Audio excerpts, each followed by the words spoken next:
ಓಂ ಶ್ರೀ ಗುರು ಬಸವಲಿಂಗಾಯ ನಮಃ. ಇಲ್ಲಿ ನೆರೆದ ಎಲ್ಲ ಶರಣ ತಂದೆ ತಾಯಿಗಳ ಶ್ರೀಪಾದಕ್ಕೆ ಅನಂತ ಶರಣಗಳನ್ನು ಸಲ್ಲಿಸ್ತಾ ಇವತ್ತಿನ ಕಾರ್ಯಕ್ರಮವನ್ನು ವಚನ ಪ್ರಾರ್ಥನೆಯೊಂದಿಗೆ ಪ್ರಾರಂಭಿಸೋಣ. ವಚನ ಪ್ರಾರ್ಥನೆಯನ್ನು ಶ್ರೀ ಬಸವಂತಪ್ಪ ತೋಟದವರು ನಡೆಸಿಕೊಡ್ಲಿಕ್ಕೆ ವಿನಂತಿ. ಶ್ರೀ ಗುರು ಬಸವಲಿಂಗಾಯ ನಮಃ. ಪಾವನವಾದೇನು ಬಸವಣ್ಣ ನಿಮ್ಮ ಪಾವನ ಮೂರ್ತಿಯ ಕಂಡು, ಪಾವನವಾದೇನು ಬಸವಣ್ಣ ನಿಮ್ಮ ಪಾವನ ಮೂರ್ತಿಯ ಕಂಡು, ಪರತತ್ವವನೈದಿದೆ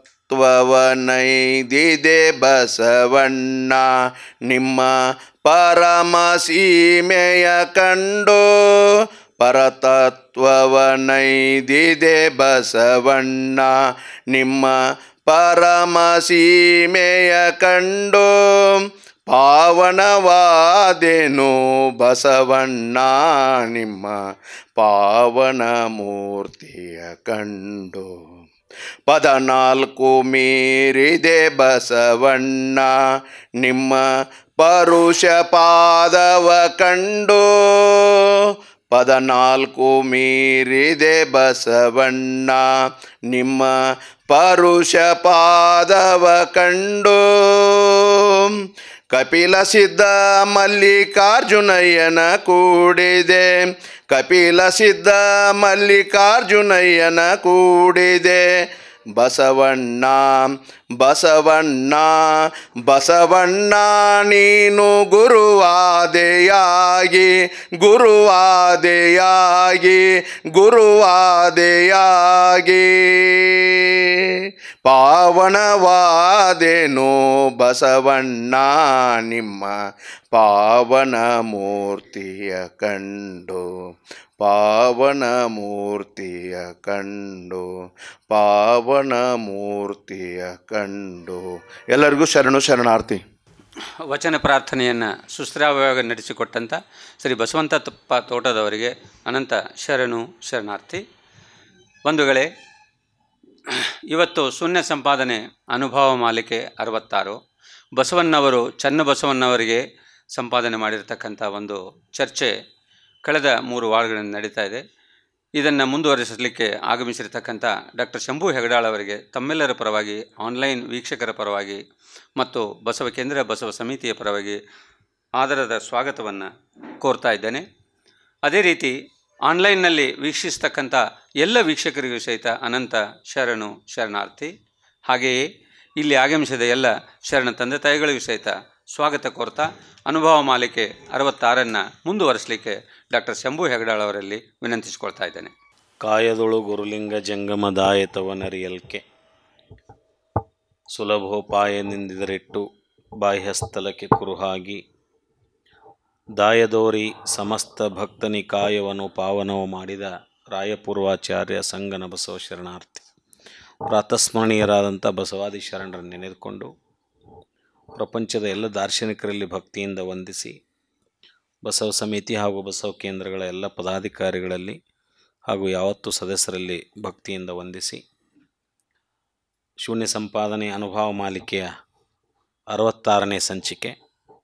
ಈ ಸಂಚಿಕೆಯಲ್ಲಿ ಭಾಗವಹಿಸಿದಂಥ, ಇಲ್ಲಿ ನೆರೆದು ಬಂದಂಥ ಎಲ್ಲ ಸಹೃದಯರಲ್ಲಿ, ಆನ್ಲೈನ್ ಮೂಲಕ ವೀಕ್ಷಣೆ ಮಾಡ್ತಕ್ಕಂಥ ಎಲ್ಲ ವೀಕ್ಷಕರಲ್ಲಿ ನನ್ನ ಭಕ್ತಿಯ ಅನಂತ ಶರಣು ಶರಣಾರ್ಥಿಗಳು. ಕಳೆದ ವಾರ ಬಸವೇಶ್ವರರು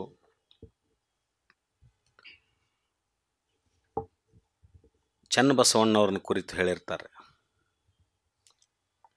ಚನ್ನಬಸವಣ್ಣವ್ರ ಕುರಿತು ಭಾಳಷ್ಟು ದೊಡ್ಡ ಮಾತನ್ನು ಬಸವಣ್ಣವ್ರು ಹೇಳ್ತಾರೆ. ಚನ್ನಬಸವಣ್ಣವರು ಅನುಗ್ರಹಿಸಿದ ಗುರು ಬಸವೇಶ್ವರ ಕುರಿತು ಅವರ ಸ್ತೋತ್ರ ಮಾಡಿರ್ತಾರೆ.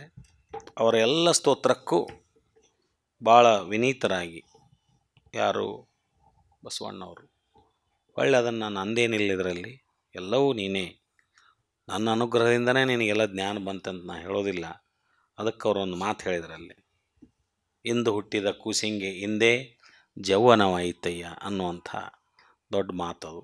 ಅದನ್ನು ಆ ಕೂಸು ಬೀದಿಯಲ್ಲಿ ಒತ್ತೆಗೊಳ್ಳಲು ನಿಂದಿತ್ತಯ್ಯ, ಇದರ ಸಂಘ ಸುಖದ ಅನುಭವವನ್ನು ಕೂಡಲ ಸಂಗಮದೇವ ತಾನೇ ಬಲ್ಲ ಅನ್ನುವಂಥ ಮಾತನ್ನು ಹೇಳಿ, ಇಂತು ಬಸವರಾಜದೇವರು ಚಿಕ್ಕದಣ್ಣಾಯಕರ ಸ್ತೋತ್ರಮ ಮಾಡಲು, ಚನ್ನಬಸವಣ್ಣವ್ರಿಗೆ ಚಿಕ್ಕದಣ್ಣಾಯಕರು ಅಂತ ಕರೀತಾರೆ ಸಂಪಾದನೆಕಾರರು.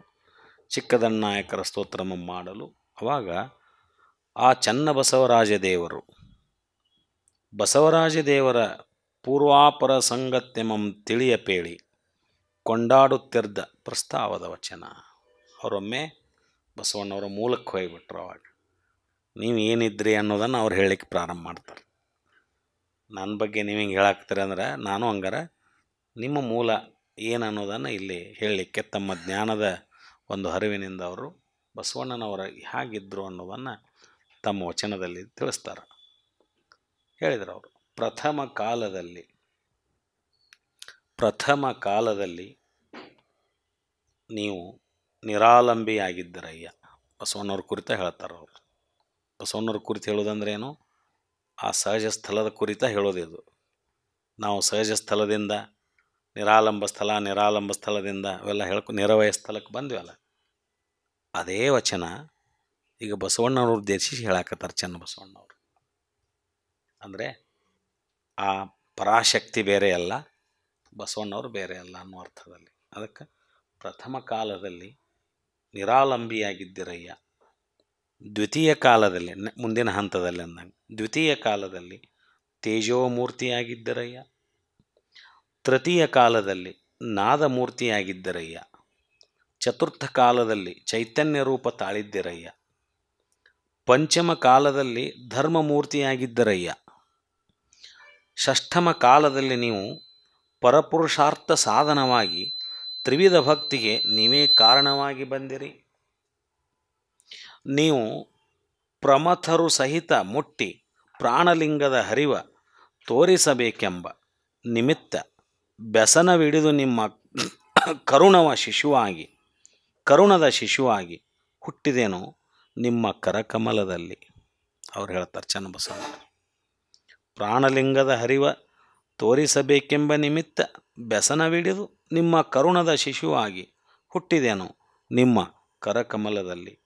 ಕೂಡಲ ಚನ್ನ ಸಂಗಮದೇವ ನಿಮ್ಮ ಮಹಿಮೆಗೆ ನಮೋ ನಮೋ ಎನ್ನುತ್ತಿದ್ದೆನೋ ಅನ್ನುವಂಥ ಮಾತನ್ನು ಚನ್ನಬಸವಣ್ಣವ್ರು ಹೇಳ್ತಾರೆ. ಇಲ್ಲಿ ಪ್ರಥಮ ಕಾಲದಲ್ಲಿ ಅಂದಾಗ ಈ ರೀತಿಯಾದಂಥ ವಚನ ನನ್ನ ದೃಷ್ಟಿಯಲ್ಲಿ ಇವರು ಹೇಳ್ತಾ ಇರೋದು, ನಿರಾಲಂಬಿ ಎಂದರೆ ನಿರಾಲಂಬ ಸ್ಥಳಕ್ಕೆ ಹೋಗಿದ್ವಿ ನಾವು, ಯಾರ ಮೇಲೂ ಅವಲಂಬಿತವಾಗಿರದೆ ಸ್ವತಂತ್ರವಾಗಿರ್ತಕ್ಕಂಥ, ಅದಕ್ಕೆ ನಿರಾಲಂಬಿ ಅವಲಂಬಿಸದ, ಅದಕ್ಕೆ ನಾವು ನಿತ್ಯ ನಿರಂಜನ ಲಿಂಗ ಅಂತ ಕರಿತಿದ್ವಿ. ಆ ಸೃಷ್ಟಿ ಸ್ವರೂಪವೇನೂ ಇಲ್ಲದ, ಯಾವುದೂ ಸ್ವರೂಪ ಸೃಷ್ಟಿಯ ರಚನೆ ಇಲ್ಲದ ಕಾಲದೊಳಗೆ ಪ್ರಥಮ ಕಾಲದಲ್ಲಿ ಮೂಲ ಕಾಲದಲ್ಲಿ ಬಸವ ಮಹಾಗುರುವೇ ನೀವು ಯಾವುದನ್ನೂ ಆಶ್ರಯಿಸದ, ಏನನ್ನೂ ಆಶ್ರಯಿಸದ, ಯಾವುದರ ಮೇಲೂ ಅವಲಂಬಿತವಾಗದ ನಿರಾಲಂಬ ನಿರಂಜನಮಯವಾಗಿದ್ದೀರಿ. ಅದೇ ಸ್ಥಿತಿನೇ ನೀವು ಅಂತ. ನೀವು ಬೇರೆ ಅಲ್ಲ, ಆ ನಿರಾಲಂಬ ಸ್ಥಿತಿ ಬೇರೆ ಅಲ್ಲ ಅನ್ನುವಂಥ ಮಾತು ಹೇಳಿದರು. ಇನ್ನು ಅದರ ಎರಡನೇ ಅವಸ್ಥೆ ಬಂತಲ್ಲ, ಅದು ಹೋಗಿ ಯಾವುದು ಅಂತ ಹೇಳಿದ್ವಲ್ಲ ನಾವು.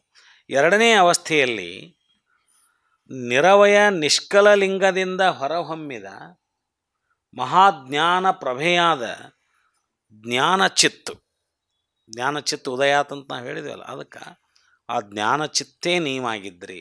ಯಾವಾಗ? ಎರಡನೇ ಹಂತದಲ್ಲಿ. ತೃತೀಯ ಕಾಲದಲ್ಲಿ ಆ ಜ್ಞಾನಚಿತ್ತಿನಿಂದ ಹೊರಹೊಮ್ಮಿದ ನಾದ ಬಿಂದು ಕಳೆಗಳಾಗಿ, ನಾದ ಬಿಂದು ಕಳೆಗಳೆಂಬ ಮೂಲ ಪ್ರಣವ ಸ್ವರೂಪವೇ ನೀವಾಗಿದ್ರಿ. ಆ ಸ್ಥಿತಿನೇ ಇವ್ರಿಗೆ ಹೋಲಿಸ್ತಾರೆ ಅವರು.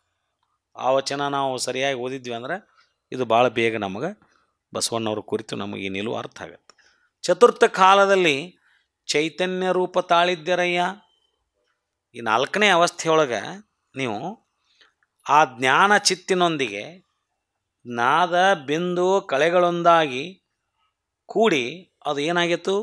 ಅಖಂಡ ಗೋಲಾಕಾರವಾಗಿ ಓಂಕಾರ ಪ್ರಣವ ಸ್ವರೂಪಿಯಾದ ಸಕಲ ವಿಶ್ವ ಚೈತನ್ಯ ಸ್ವರೂಪವಾದ ಮಹಾಲಿಂಗವೇ ನೀವಾಗಿದ್ದೀರಿ.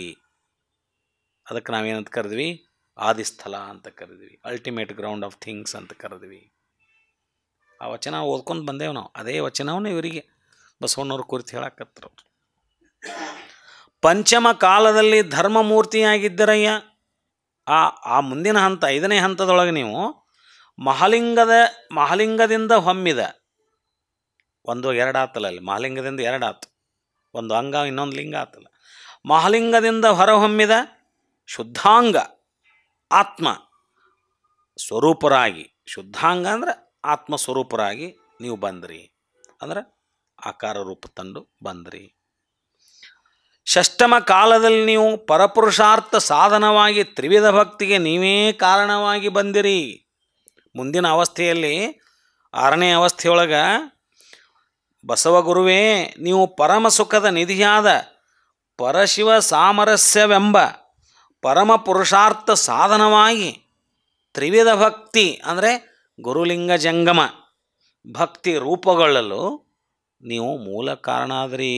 ಭಕ್ತಿಗೆ ಮೂಲ ನೀವೇ ಆದ್ರಿ ಕಾರಣ ಅಂತ. ಅದು ಯಾವ ಭಕ್ತಿಗೆ?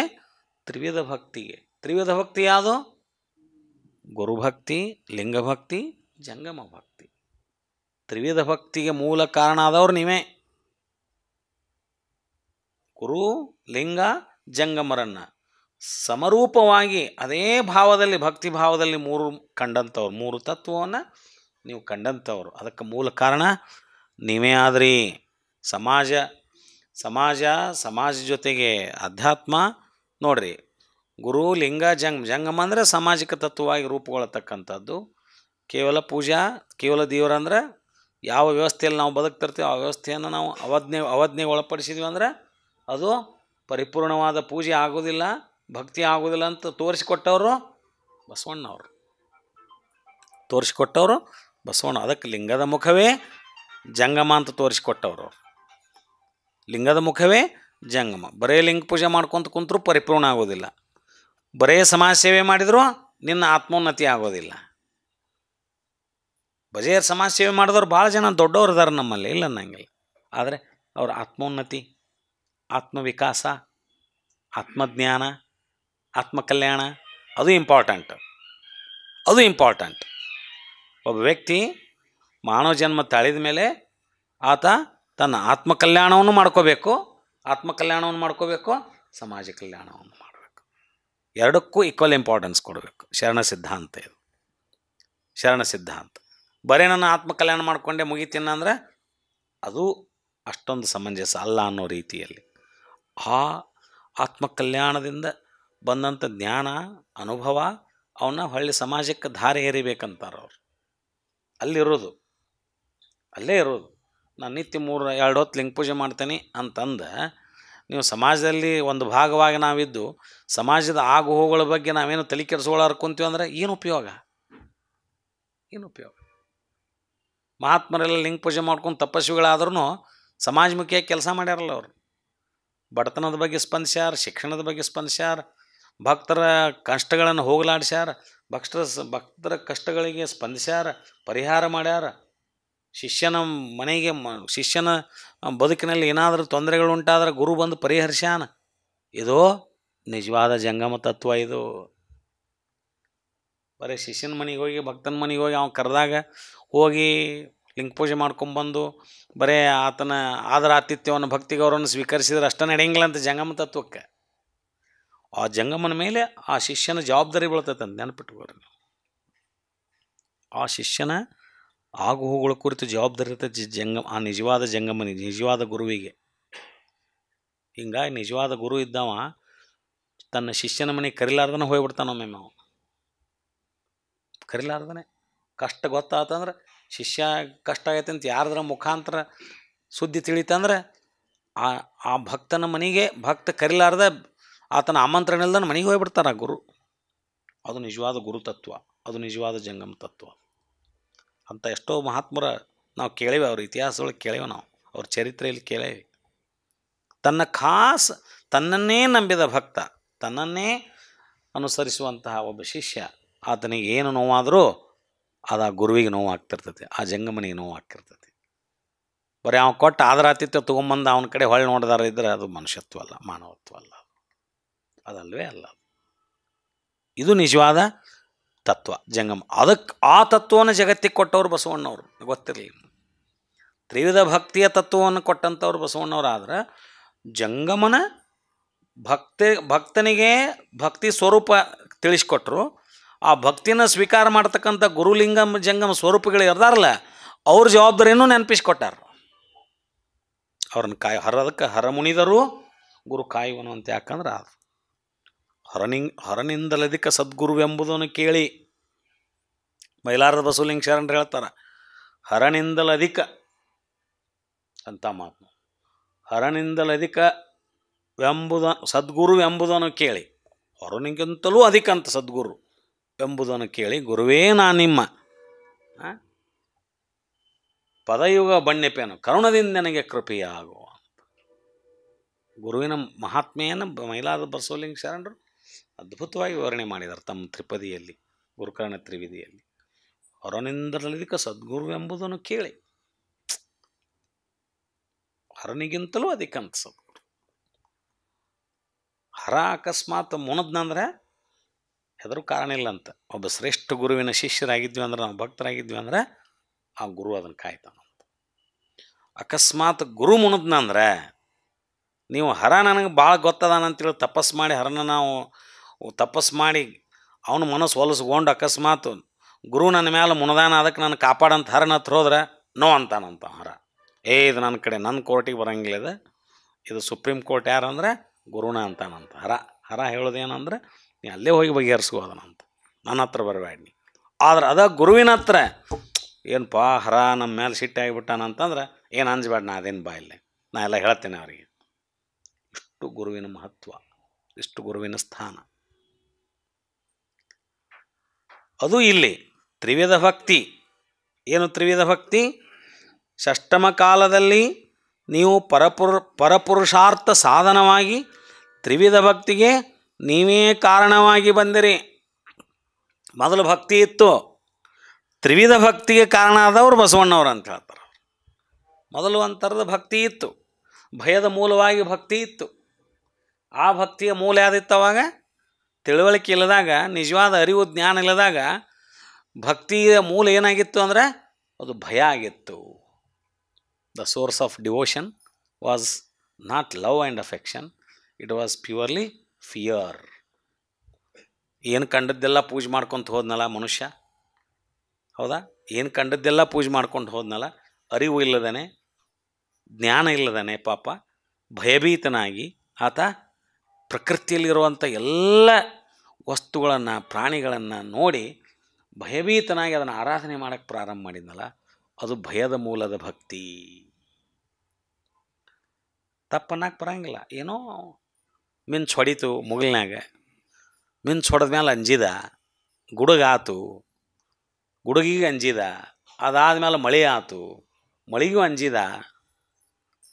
ಅವಂಗೆಲ್ಲ ಆಶ್ಚರ್ಯ ಅಲ್ಲ. ಎವಲ್ಯೂಷನ್ ಆಫ್ ನಿಮ್ಮ ಇದಕ್ಕೆ ಹೋದರೆ ಅಂದರೆ ಮಾನವಶಾಸ್ತ್ರಕ್ಕೆ ಹೋದಾಗ ಈ ಭೂಮಿ ಮೇಲೆ ಪ್ರತಿಯೊಂದು ಹೊಸದೇ ಮನುಷ್ಯನಿಗೆ, ಪ್ರತಿ ಘಟನೆಯೂ ಹೊಸದೇ. ಯಾವುದೋ ಪ್ರಾಣಿ ನೋಡಿದ ಅಂಜಿದ, ನಂತರ ಆ ಪ್ರಾಣಿ ಸಮೀಪ ಹೋದ, ನಾಯಿ ನೋಡಿದ ಅದನ್ನು ಅಂಜಿದ, ಬೆಕ್ಕು ನೋಡಿದ ಅದನ್ನು ಅಂಜಿದ. ಪ್ರತಿಯೊಂದನ್ನು ಅಂಜೇ ಸ್ವೀಕಾರ ಮಾಡ್ಯಾನವ. ಯಾಕೆಲ್ಲದು ಹೊಸದ. ಅವುಗಳಿಂದ ಏನೂ ನಮಗೆ ಬಾಧೆ ಇಲ್ಲ ಅಂದಾಗ ಅವಕ್ರ ಜೋಡಿ ಸ್ನೇಹ ಮಾಡ್ಯಾನವ. ಅರ್ಥ ಆಯ್ತಲ್ರಿ? ಅವಕ್ರ ಜೋಡಿ ಬಾಧೆ ಇಲ್ಲ ಅಂದಾಗ ಅವಕ್ರ ಸ್ನೇಹ ಮಾಡಿದವ. ಇನ್ನೊಂದಿಷ್ಟು ಅವಕರಿಂದ ಬಾಧೆ ಆಗಿದ್ದಕ್ಕೆ ಭಯ ಬಿದ್ದು ಅನುಭವ ಆತಲ್ಲ ಅವಂಗೆ, ಮಂದಿಗೆ ಹೇಳಕತ್ತಾವ ತನ್ನ ಬಳಗಕ್ಕೆ, ಅದು ಭಾಳ ಡೇಂಜರ್, ಅದ್ರ ಹತ್ರ ಹೋಗಬೇಡ. ಹುಲಿ ನೋಡಿ ಹೆದರಿದ, ಸಿಂಹ ನೋಡಿ ಹೆದರಿದ, ಹಾವು ನೋಡಿ ಹೆದರಿದ. ಯಾಕೆ? ಅನುಭವದ ಮೇಲೆ. ಏನೋ ಅದರಿಂದ ಹಾನಿ ಆದಾಗ ತನ್ನ ಅರಿವಿಗೆ ಬಂದು, ಜ್ಞಾನಕ್ಕೆ ಬಂದು ಆತ ತಿಳುವಳಿಕೆ ಕೊಟ್ಟುವಂತ ಬಂದ. This is called evolution of human race ಅಂತ ಕರಿತೀವಿ ನಾವು. ಈ ನಡುವೆ ಅವೇನು ಮಾಡಕತ್ತ, ಎಲ್ಲವೂ ಹೊಸದು ಬಂದಾಗ ಭಯಭೀತನಾಗಿ ಏನೋ ಒಂದು ಏನೋ ಅವನ ಲೆಕ್ಕಕ್ಕೆ ಏನು ಬಂತು ಅದನ್ನು ದೇವರಂತ ನಂಬಿ ಅವುಗಳಿಂದ ನಮಗೇನು ಕೇಡಾಗಬಾರ್ದಂತ ಆರಾಧನೆ ಮಾಡೋಕ್ಕೆ ಪ್ರಾರಂಭ ಮಾಡಿದ್ನಲ್ಲ, ಅದು ಭಕ್ತಿ ರೂಪವಾಗಿ ಬಂತು. ಅಂತಹ ಭಕ್ತಿಯ ಮೂಲ ಏನಂದರೆ ಭಯನೇ ಇರುತ್ತೆ. ಆ ಭಕ್ತಿ ಇತ್ತು ನಮ್ಮಲ್ಲಿ. ಏನು ಕೇಡ ಆಗಬಾರ್ದಂತ ಏನೂ ನಮಗೆ ಮುಂದೆ ತೊಂದರೆ ಆಗಬಾರ್ದಂತೇನು ಭಕ್ತಿ ಮಾಡ್ತೇವಲ್ಲ ನಾವು, ಅದು ಭಯದ ಮೂಲದ ಭಕ್ತಿ. ನನ್ನ ಮನೆಗೆ ಏನಾಗಬಾರ್ದು, ನನ್ನ ಮಕ್ಕಳಿಗೆ ಏನಾಗಬಾರ್ದು, ನನಗೇನಾಗಬಾರ್ದು. ಇವತ್ತಿಗೂ ಎಷ್ಟೋ ಸಾರಿ ನಾವು ಭಕ್ತಿಯನ್ನು ಮಾಡೋ ಹೊತ್ನ್ಯಾಗ ಕೆಲವು ಸಾರಿ ನಮಗೆ ಬರ್ತ ಹಂಗೆ, ಹೌದಾ? ನನ್ನ ಮನೆಗೆ ಏನಾಗಬಾರ್ದು, ನನ್ನ ಸಂಪತ್ತಿಗೆ ಏನಾಗಬಾರ್ದು, ನನ್ನ ಅಧಿಕಾರಕ್ಕೆ ಏನಾಗಬಾರ್ದು, ನನ್ನ ಮಕ್ಕಳಿಗೆ ಏನಾಗಬಾರ್ದು, ಆರೋಗ್ಯಕ್ಕೆ ಏನು ತೊಂದರೆ ಆಗಬಾರ್ದು. ಇದನ್ನು ಮನಸ್ಸಿನಾಗ ಅನ್ಕೊಂಡು ನಾವೇನಾದರೂ ಭಕ್ತಿ ಮಾಡಿದ್ರೆ ಆ ಭಕ್ತಿ ನಿಜವಾದ ಭಕ್ತಿ ಅಲ್ಲ. ಆ ಭಕ್ತಿಯ ಮೂಲ ಭಯ ಆಗಿರುತ್ತೆ. ಬಸವಣ್ಣವ್ರು ಹೇಳಿದ ಭಕ್ತಿ ಅಂಥ ಭಕ್ತಿ ಅಲ್ಲ. ಭಯಮುಕ್ತ ಆಗಿರ್ತಕ್ಕಂಥ ಭಕ್ತಿ, ಅಪ್ಪಟ ಪ್ರೀತಿ, ಅಪ್ಪಟ ಪ್ರೇಮ, ಅಪ್ಪಟ ಪರಿಶುದ್ಧವಾದ ಪ್ರೀತಿ ಮತ್ತು ಪ್ರೇಮದಿಂದ ಕೂಡಿದಂಥ ಭಕ್ತಿ ಅದು. ಅಂಜಿಲ್ಲವರು, ಯಾವ ಕಾರಣಕ್ಕೂ ಅಂಜಿಲ್ಲವರು, ಅಂಜಿದ್ರೆ ಅಂಜಿ ಭಕ್ತಿ ಮಾಡಿಲ್ಲ ಶರಣರು. ಯಾವುದಕ್ಕೂ ಕೇಡಾಗತ್ತಂತೇಳಿದ ಭಕ್ತಿ ಮಾಡಿದ್ದ ಭಕ್ತಿ ಅಲ್ಲ ಅದು. ಅದಕ್ಕೆ ತ್ರಿವಿಧ ಭಕ್ತಿಗೆ ನೀವೇ ಕಾರಣವಾಗಿ ಅಂದ್ರೆ ಆ ಭಕ್ತಿಯ ಸ್ವರೂಪವನ್ನು ಹೇಳಕತ್ತರು. ಆ ಭಕ್ತಿಯ ಸ್ವರೂಪವನ್ನು ಹೇಳ್ಯಾರ. ಕೇಡಾಗತ್ತಂತ ಮಾಡಿಲ್ಲ ಅವರು, ಎಂದೂ ಅಂದಿಲ್ಲ. ಇದಕ್ಕಾರು ಅಂಜುವರು, ಇದಕ್ಕಾರು ಅಳ್ಕುವರು, ನಾಳೆ ಬರುವುದು ನಮಗೆ ಹಿಂದೆ ಬರಲಿ, ಹಿಂದೆ ಬರುವುದು ನಮಗೆ ಈಗಲೇ ಬರಲಿ. ಇದಕ್ಕಾರು ಅಂಜುವರು, ಇದಕ್ಕಾರು ಅಳಕುವರು, ಹೌದಾ? ಜಾತಸ್ಯ ಮರಣಂ ಧ್ರುವಂ, ಹೌದಾ? ಬಾರದು ಬಪ್ಪದು, ಬಪ್ಪದು ತಪ್ಪದು. ಇವೆಲ್ಲ ಮಾತು ಅಹಂಕಾರದ ಮಾತಲ್ಲಿವು. ಇವು ಅಹಂಕಾರದ ಮಾತಲ್ಲ. ಆದರೆ ನಾನೇನು ನಿನಗೆ ಆರಾಧನೆ ಮಾಡಾಕತ್ತೇನಲ್ಲ ಭಗವಂತ, ಇದು ನನ್ನ ಭಯದಿಂದ ನಿನಗೆ ಆರಾಧನೆ ಮಾಡಾಕ್ತಿಲ್ಲ, ನಿನ್ನ ಮೇಲಿನ ಅಪ್ಪಟ ಪ್ರೀತಿಯಿಂದ ಆರಾಧನೆ ಮಾಡಾಕ್ತೇನೆ ಅಂತ ಸಂದೇಶ. ಇಂಥ ಭಕ್ತಿಗೆ ಮೂಲ ಕಾರಣ ಆದವ್ರು ಯಾರಂದ್ರೆ ಬಸವಣ್ಣವ್ರು ಅಂತ ಚನ್ನಬಸವಣ್ಣವ್ರು ಹೇಳಕತ್ತಾರ. ತ್ರಿವಿಧ ಭಕ್ತಿಗೆ ನೀವೇ ಕಾರಣರಾಗಿರಿ. ಈ ಭಕ್ತಿಯನ್ನು ನಾವು ಮಾಡಬೇಕು. ಶರಣರ ಸಿದ್ಧಾಂತನ ಒಪ್ಪಿ ನಡೆಯೋರು ನಾವು ಇಂಥ ಭಕ್ತಿಯನ್ನು ಮಾಡಬೇಕು.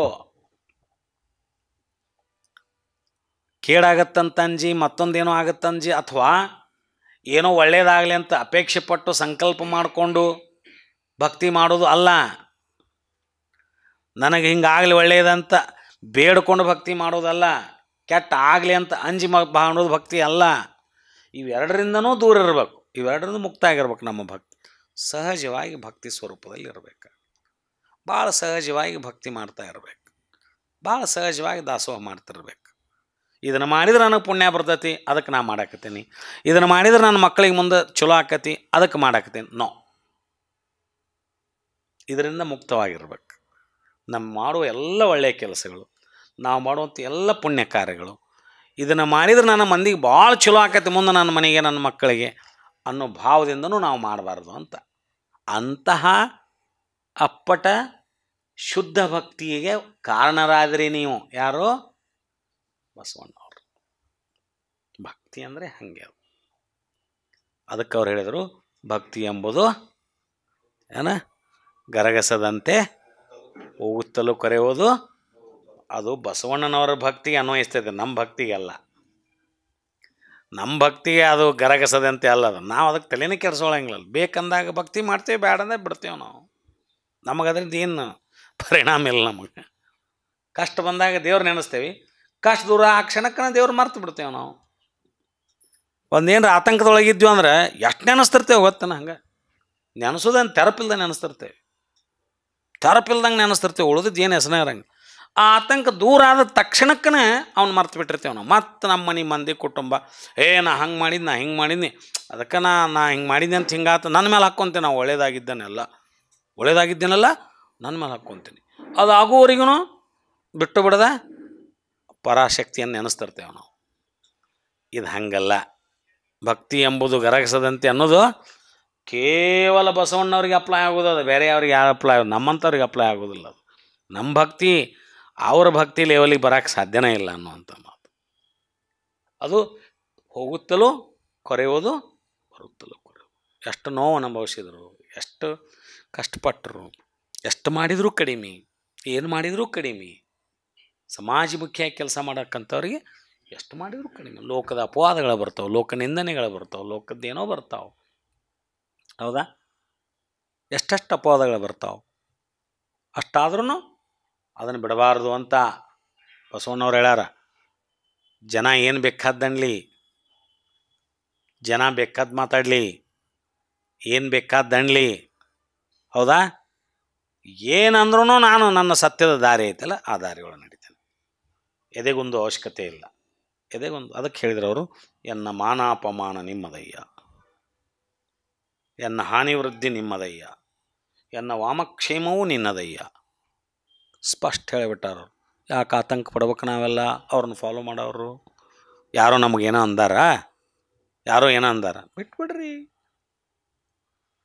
ಬಿಟ್ಟುಬಿಡ್ರಿ. ಏನಾಗ ಎನ್ನ ಮಾನಾಪಮಾನ ನಿಮ್ಮದಯ್ಯ. ಎಷ್ಟು ಸರಳ ಸೂತ್ರ ಕೊಟ್ಟರು ಅವರು, ಎಷ್ಟು ಸರಳ ಸೂತ್ರ ಕೊಟ್ಬಿಟ್ರು ಅವರು. ಲಿಂಗೈಗೆ ಅರ್ಪಿಸ್ಬಿಡ್ರಪ್ಪ, ಏನಾಗೋದೈತಿ? ಮಾನ ಬಂದರೂ ಹಂಗೆ ಅರ್ಪಿಸ್ರಿ, ಸನ್ಮಾನ ಬಂದರೂ ಹಂಗೆ ಅರ್ಪಿಸ್ರಿ, ಅವಮಾನ ಬಂದರೂ ಹಂಗೆ ಅರ್ಪಿಸ್ರಿ. ನೆಮ್ಮದಿ ಬದುಕೈತಿ. ಚಿಂತೆ ಮಾಡ್ಕೊಂಡು ಕುಂದ್ರೋ ಅವಶ್ಯಕತೆ ಇಲ್ಲ. ನಮಗಾದ ಭಾರ ತಲೆ ಮೇಲೋ ಹೆಗಲ ಮೇಲೋ ಭಾರ ಆಗೈತಲ್ಲ, ಅವ್ರು ಅಂದಿದ್ದು ಮನಸ್ಸಿಗೆ ಭಾರ ಆಗೈತಲ್ಲ, ಆ ಭಾರ ಲಿಂಗೈಕ್ಕೆ ಅರ್ಪಿಸಿ ನಿರಾಳ ಆಗ್ರಿ ಅಂತ ಹೇಳ್ಯಾರ ಅವರು. Just you relieve from all burdens. ಎಲ್ಲಿ ಹೆಂಗೆ ರಿಲೀವ್ ಆಗೋದು? ಭಾರ ಇಳಿಸ್ಬೇಕಲ್ಲ, ಎಲ್ಲಿ ಇಳಿಸೋದು? ಲಿಂಗೈಗೆ ಅರ್ಪಿಸಿ ಇಳಿಸ್ಬಿಡೋದು. ಲಿಂಗೈಗೆ ಅರ್ಪಿಸಿ ಬಿಟ್ಟು ಬಿಡೋದು. ಲಿಂಗೈನ ಮುಂದೆ ಎಲ್ಲರ ಡೊಂಕು ಕಡಿಮೆ ಆಕತ್ತಂತ. ಕೂಡಲ ಸಂಗನ ಶರಣರ ಡೊಂಕು ಲಿಂಗಕ್ಕೆ ಸಸೀನ. ಲಿಂಗಕ್ಕೆ ಸಸೀನದು. ಅಲ್ಲಿ ಯಾರದು ನಡೆಯಂಗಿಲ್ಲ ಆಟ. ನಾವು ಅಲ್ಲಿ ಯಾರ್ದು ನಡೆಯಂಗಿಲ್ಲ. ಹಾವು ಹಿಂಗೆ ಹಿಂಗೆ ಹಿಂಗೆ ಬಳಕೊಂತ ಹೋಗಿರ್ತೈತೆ, ಹೌದಾ? ಎಷ್ಟು ವಯ್ಯಾರ ಅದರದು ನೋಡಿ, ಚಲನೆ ಒಲನೆ ಸೀದಾ ಎಂದರೆ ಹೋಗೈತೆ ಅನ್ನೋದು ಹಾವು. ಎಷ್ಟು ವಯ್ಯಾರ ಮಾಡ್ತೈತೆ ಅದು, ನಡೀದು ನೋಡ್ಬೇಕು ಎಷ್ಟು ಸ್ಪೀಡು. ಹಿಂಗೆ ಹಿಂಗೆ ಹಿಂಗೆ ನೋಡಾಕ ಚಂದ ಅದು. ಹುತ್ತಕ್ಕೆ ಹೋಗುವಾಗ ಹೊಳ್ಳಿ ಹುತ್ತ ಹೋಗುವಾಗ ಹಾವ ಹಿಂಗೆ ಹಿಂಗೆ ಹಿಂಗೆ ಆಕೈತೆನ ಅದು. ನೆಟ್ಟಗೆ ಹೋಗ್ಬೇಕಲ್ಲಿ. ಅಲ್ಲಿ ಹಿಂಗೆ ಹಿಂಗೆ ಆದ್ರೆ ಹುತ್ತು ಕೆಟ್ಟ ಹೋಗ್ತೈತಿ, ಅದ್ರ ಆಶ್ರಯ ಹಾಳಾಗಿ ಹೋಗಿಬಿಡ್ತೈತಿ.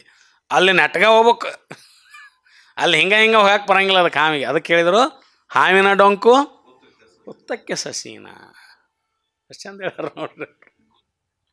ರಗಡ್ ಸಲ ಓದಿರ್ತೇವೆ ಆ ವಚನಗಳನ್ನು. ಒಮ್ಮೆ ನಮಗೆ ಯಾವುದೋ ರಾಗದಿಂದ ಹಾಡುವಾಗ ಅದು ರಾಗ ಚಂದ ಐತಂತ ರಾಗದ ಕಡೆ ಲಕ್ಷ್ಯ ಕೊಟ್ಟಿರ್ತೇವೆ, ಮತ್ತೊಂದು ಏನೋ ಆಗಿರ್ತೈತಿ. ನೀವು ಆ್ಯಕ್ಚುಲಿ ಅದರ ಭಾವಾರ್ಥಕ್ಕೆ ಹೋದಾಗ ನಮಗೆ ಎಷ್ಟು ಮನಸ್ಸಿಗೆ ಆನಂದ ಕೊಡುವಂಥ ಸಂದೇಶವನ್ನು ಜೀವನಕ್ಕೆ ಕೊಡ್ತಾವೆ. ನದಿಯ ಡೊಂಕು ಸಮುದ್ರಕ್ಕೆ ಸಸೀನ. ನದಿನೂ ಎಷ್ಟು ಎಲ್ಲಿ ಹಾದು ಹೋಗಿರ್ತೈತೆ ಅದು ಗೊತ್ತೇನು?